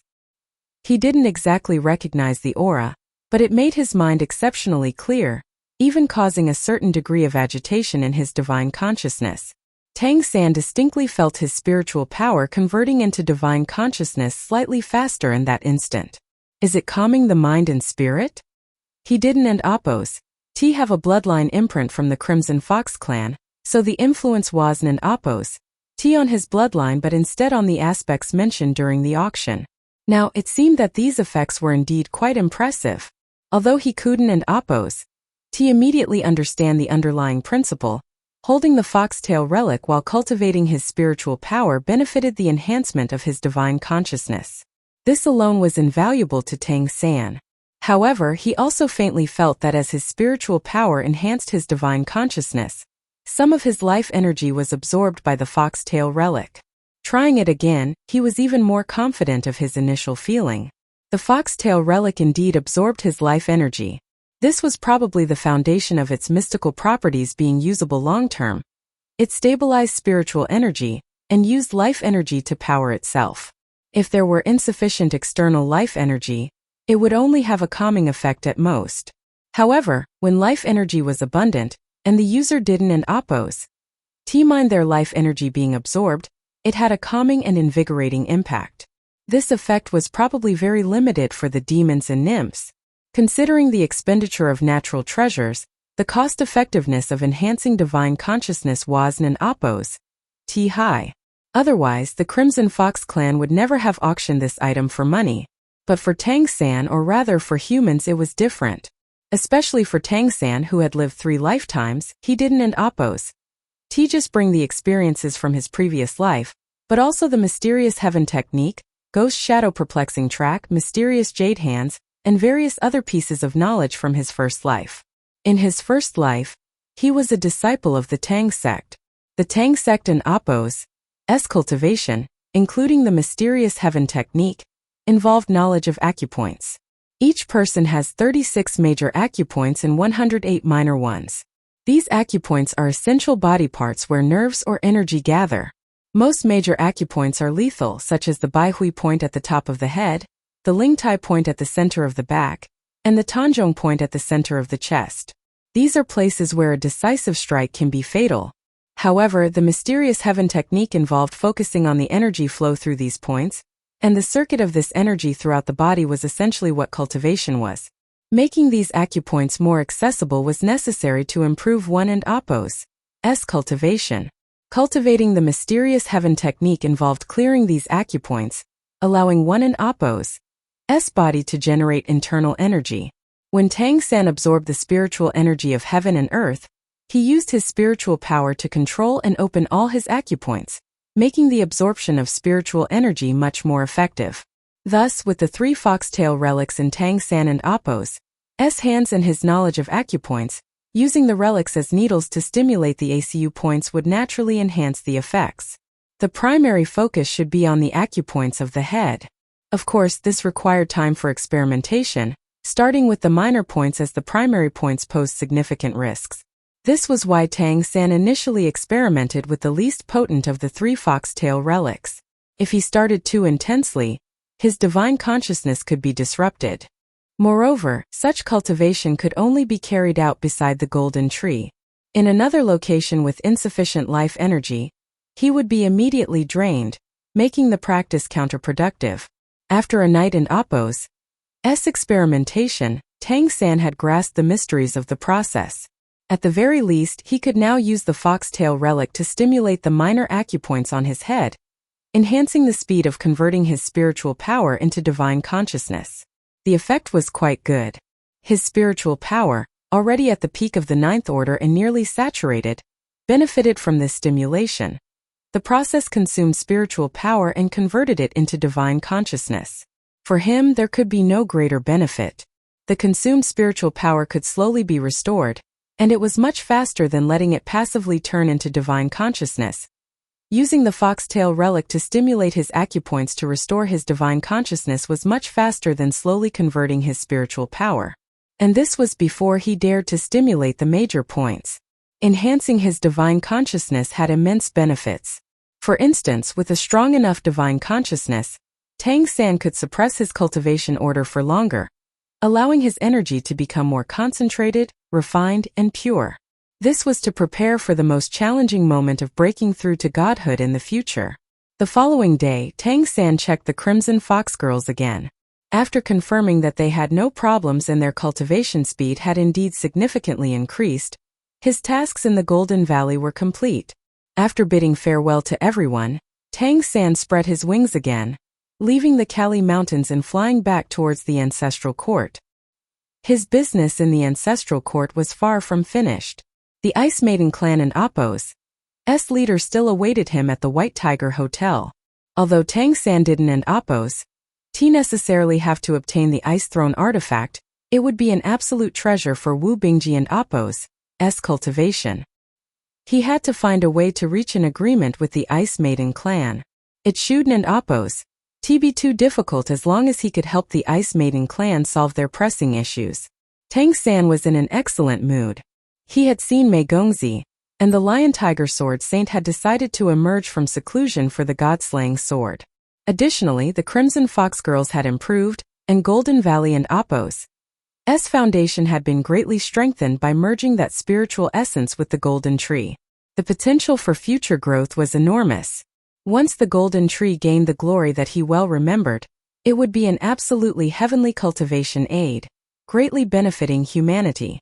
This trip to the ancestral court had yielded incredibly rich rewards. If it weren't and Appo's for the invisible pressure brought by that little girl Crystalline, this trip could be described as perfect. As for now, the most crucial thing for Tang San was to quickly grow stronger, not only by himself but together with his companions. The greatest challenge he would face next was bound to be the Crystal Phoenix Demon Emperor and Appo's return to Kali City. It was clear that the Peacock Great Demon King would not be able to handle the Crystal Phoenix Demon Emperor again. In such a situation, finding a solution to help Mei Gongzi ascend to leadership and protecting Kali City became of utmost importance. Scaring off the Crystal Phoenix Demon Emperor as he had done last time was not an easy task. Moreover, if the Sea God were to appear again, it might attract an investigation from the ancestral court and Appo's powerful beings, which Tang San did not want to happen. He didn't and Appo's want to bring trouble to the endless blue sea. Right now the most important thing was time. Time was tight. If worst came to worst, he would have Mei Gongzi abandon everything in Kali City and take her and her mother to hide in the Golden Valley. Although this was certainly something neither the Redemption Society nor Mei Gongzi would want, if push came to shove, they would have to do it. They would have to take it one step at a time without sufficient strength, but some things needed to be arranged in advance. At the very least, he had to ensure they could escape when necessary. As he flew, Tang San planned how to face the coming situation. What would be the best case and how would he respond? What about the worst case and how should he deal with it? After a long flight, he saw the ancestral court in the distance and finally landed. He certainly couldn't and Appo's fly directly in, that would be suicidal. Thankfully, with his piece of identification showing noble status, he had the right to simply walk into the ancestral court. However, he had given the Crystal Demon Emperor and Appo's and Celestial Fox Demon Emperor and Appo's tokens to Mei Gongzi and the Sword Saint Demon Emperor and Appo's token to the Golden Lion clan. Now, he had nothing to show his protected status, so he had to proceed cautiously. Tang San needed to visit two places this time, the sacred mountains of the two nymph emperors that were at the pinnacle of the nymph races. Since he had never been to the Solstice Empire, his understanding of the nymphs was far less than that of the demons. However, his blue-silver emperor martial soul in his previous life was plant-based, so he felt an innate connection to them. The blue-silver emperor he had carefully cultivated in this life had grown robustly, but its tier was still insufficient. He hoped that climbing the sacred mountains of the Sunborn Nymph Emperor and the Earthshade Nymph Emperor would bring some fortuitous encounters. It would be best if he could also obtain tokens, laying some groundwork for his future. Walking into the ancestral court was much more troublesome than taking a carriage last time.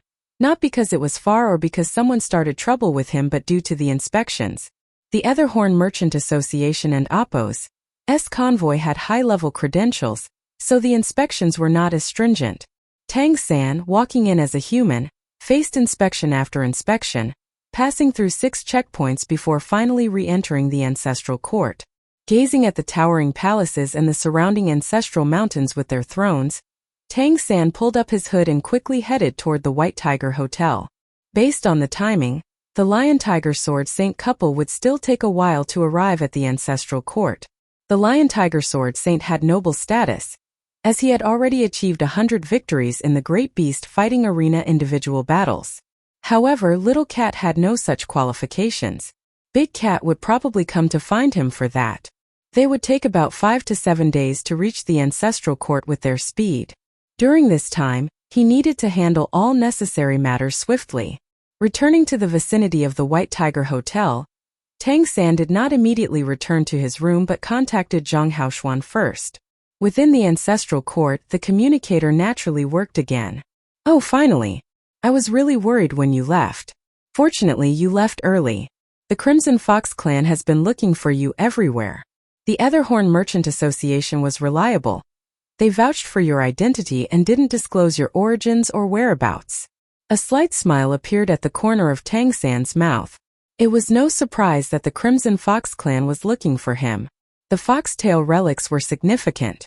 If they ended up with a clan belonging to the same race, there was still a chance to get them back. But in the hands of outsiders, where would they even start looking? Despite the large sum they received, the loss was still too great for the Crimson Fox clan. Of course, regardless of how great that loss was, Tang San had no intention of returning the foxtail relics. "Master, how was the third auction day? Were there any good items?" This was what Tang San was most concerned about. If time allowed, he would have liked to stay and see what treasures would be auctioned. Zhang Haoshuan and Apo's voice was filled with admiration. There were so many good items and 6 emperors attended. Very few divine objects in the auction ended up in the hands of actual bidders. It's more like an interest distribution for those top powerhouses and major clans. Many good items were taken by powerful beings. The last 3 items though. Now those were real divine artifacts. What were they? Tang San asked curiously. Well, the first items were also great. There were many natural treasures and the like.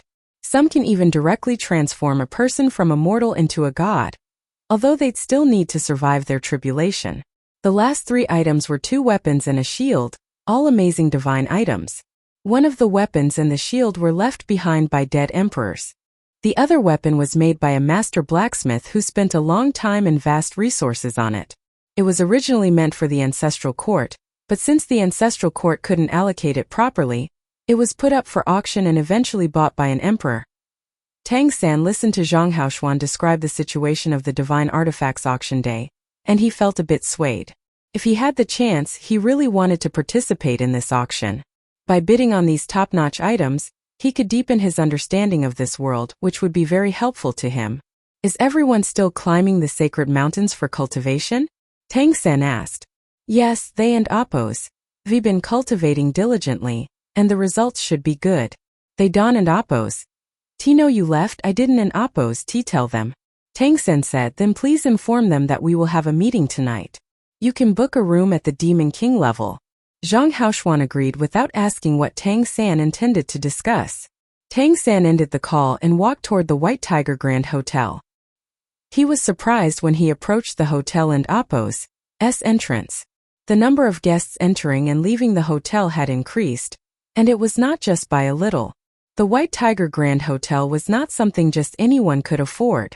Although there were usually guests, it had never been as bustling as today.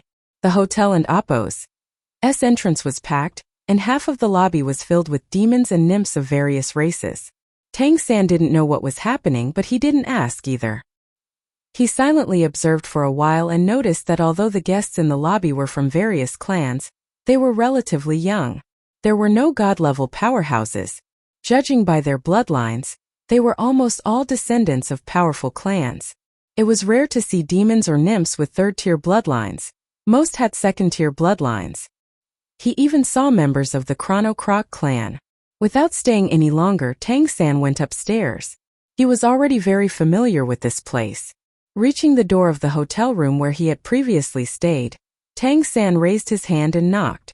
Soon, a cold voice responded, "Who is it?" "It and Appos." "Es me, clan leader," Azura replied. The door quickly opened. The beautiful face of the Ice Maiden clan leader appeared before Azura. Unlike the grand attire she had worn during the auction and the armor from the Throne of Frost, today, the clan leader wore a simple gray dress. The dress had simple straps, revealing her fair shoulders. Her perfect figure, contrasted by her cold demeanor, made her look stunning. The contrast between her icy demeanor and her casual dress gave Azura a strong visual impact. The Ice Maiden clan leader stepped aside, letting him enter. After closing the door, Azura followed the clan leader into the living room, still wearing his mask. The Ice Maiden clan leader glanced at him and said, "You are quite extravagant. This is the most expensive hotel in the Ancestral Court, owned by the White Tiger Demon Emperor." Azura smiled bitterly and said, "If I told you this was the first hotel I saw when I arrived at the Ancestral Court and I just moved in, would you believe me?" The Ice Maiden clan leader replied, "That and Appos. S not important. Let and Appos. S get to the point." Azura nodded and said, "Let me give a detailed introduction first. My name is Azura, and as you can see, I am a human. I came to the Ancestral Court mainly to cooperate with the Etherhorn Merchant Association for some business dealings. When I saw your Throne of Frost that day, I also heard about the problems your clan is facing. I have some ideas and would like to see if we can work together. If possible, I will do my best to help resolve the issues the Ice Maiden clan is currently facing." The Ice Maiden clan leader said calmly, "My name is Huang Bingbing. You say you're aware of my clan's problems? Then tell me how you plan to solve them." Azura was somewhat unaccustomed to such straightforwardness, but he was completely unperturbed. "Your clan faces two problems. One of them is that you have tight finances and you have no idea how to make money." Since she spoke directly, he did not beat around the bush either. In simple terms, the Ice Maiden clan was poor. Through this auction, Azura had realized that a significant wealth disparity existed not just between demons and nymphs versus humans, but also among demon and nymph races and clans themselves. Clans like the Ice Maidens and the Crimson Foxes faced poverty. This was something he had not anticipated before. Huang Bingbing did not seem embarrassed, and she merely nodded.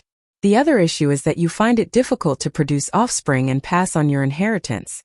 Huang Bingbing nodded again. "That and Appos. S right, those are the two issues." Azura said, "If I and Appos am not mistaken, you have reached a point where the very survival of the Ice Maiden clan is at risk. Otherwise, you Wooden and Appos T have casually put the Throne of Frost up for auction." Huang Bingbing and Appos S expression finally turned grim as she said coldly, "Tell me your solution." "There and Appos S no use in saying anything else." Azura replied, "Before I discuss the solution, I need to understand more about the Ice Maiden clan. For example, how many members do you currently have? What are their living conditions? And what specific issues are you facing with the birth of offspring? Why didn't an Appos T these problems arise before?"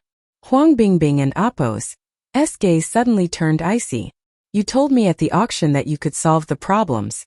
So you Don and Appos to even know the full situation? If you want to die, then just say so, I can make that happen." The temperature in the room instantly dropped, and a Nymph King's pressure made Azura feel his body becoming somewhat stiff. Feeling helpless, he quickly raised his hands in surrender. "Please Don and Appos T be hasty. Let me explain. I Don and Appos T know the exact extent of your problems or how they came to be, but I believe I have shown you enough sincerity." He pointed at the storage bracelet on Huang Bingbing and Appos S wrist as he spoke. That was 5,000 Naturi coins. Had this clan leader already forgotten she had taken his money?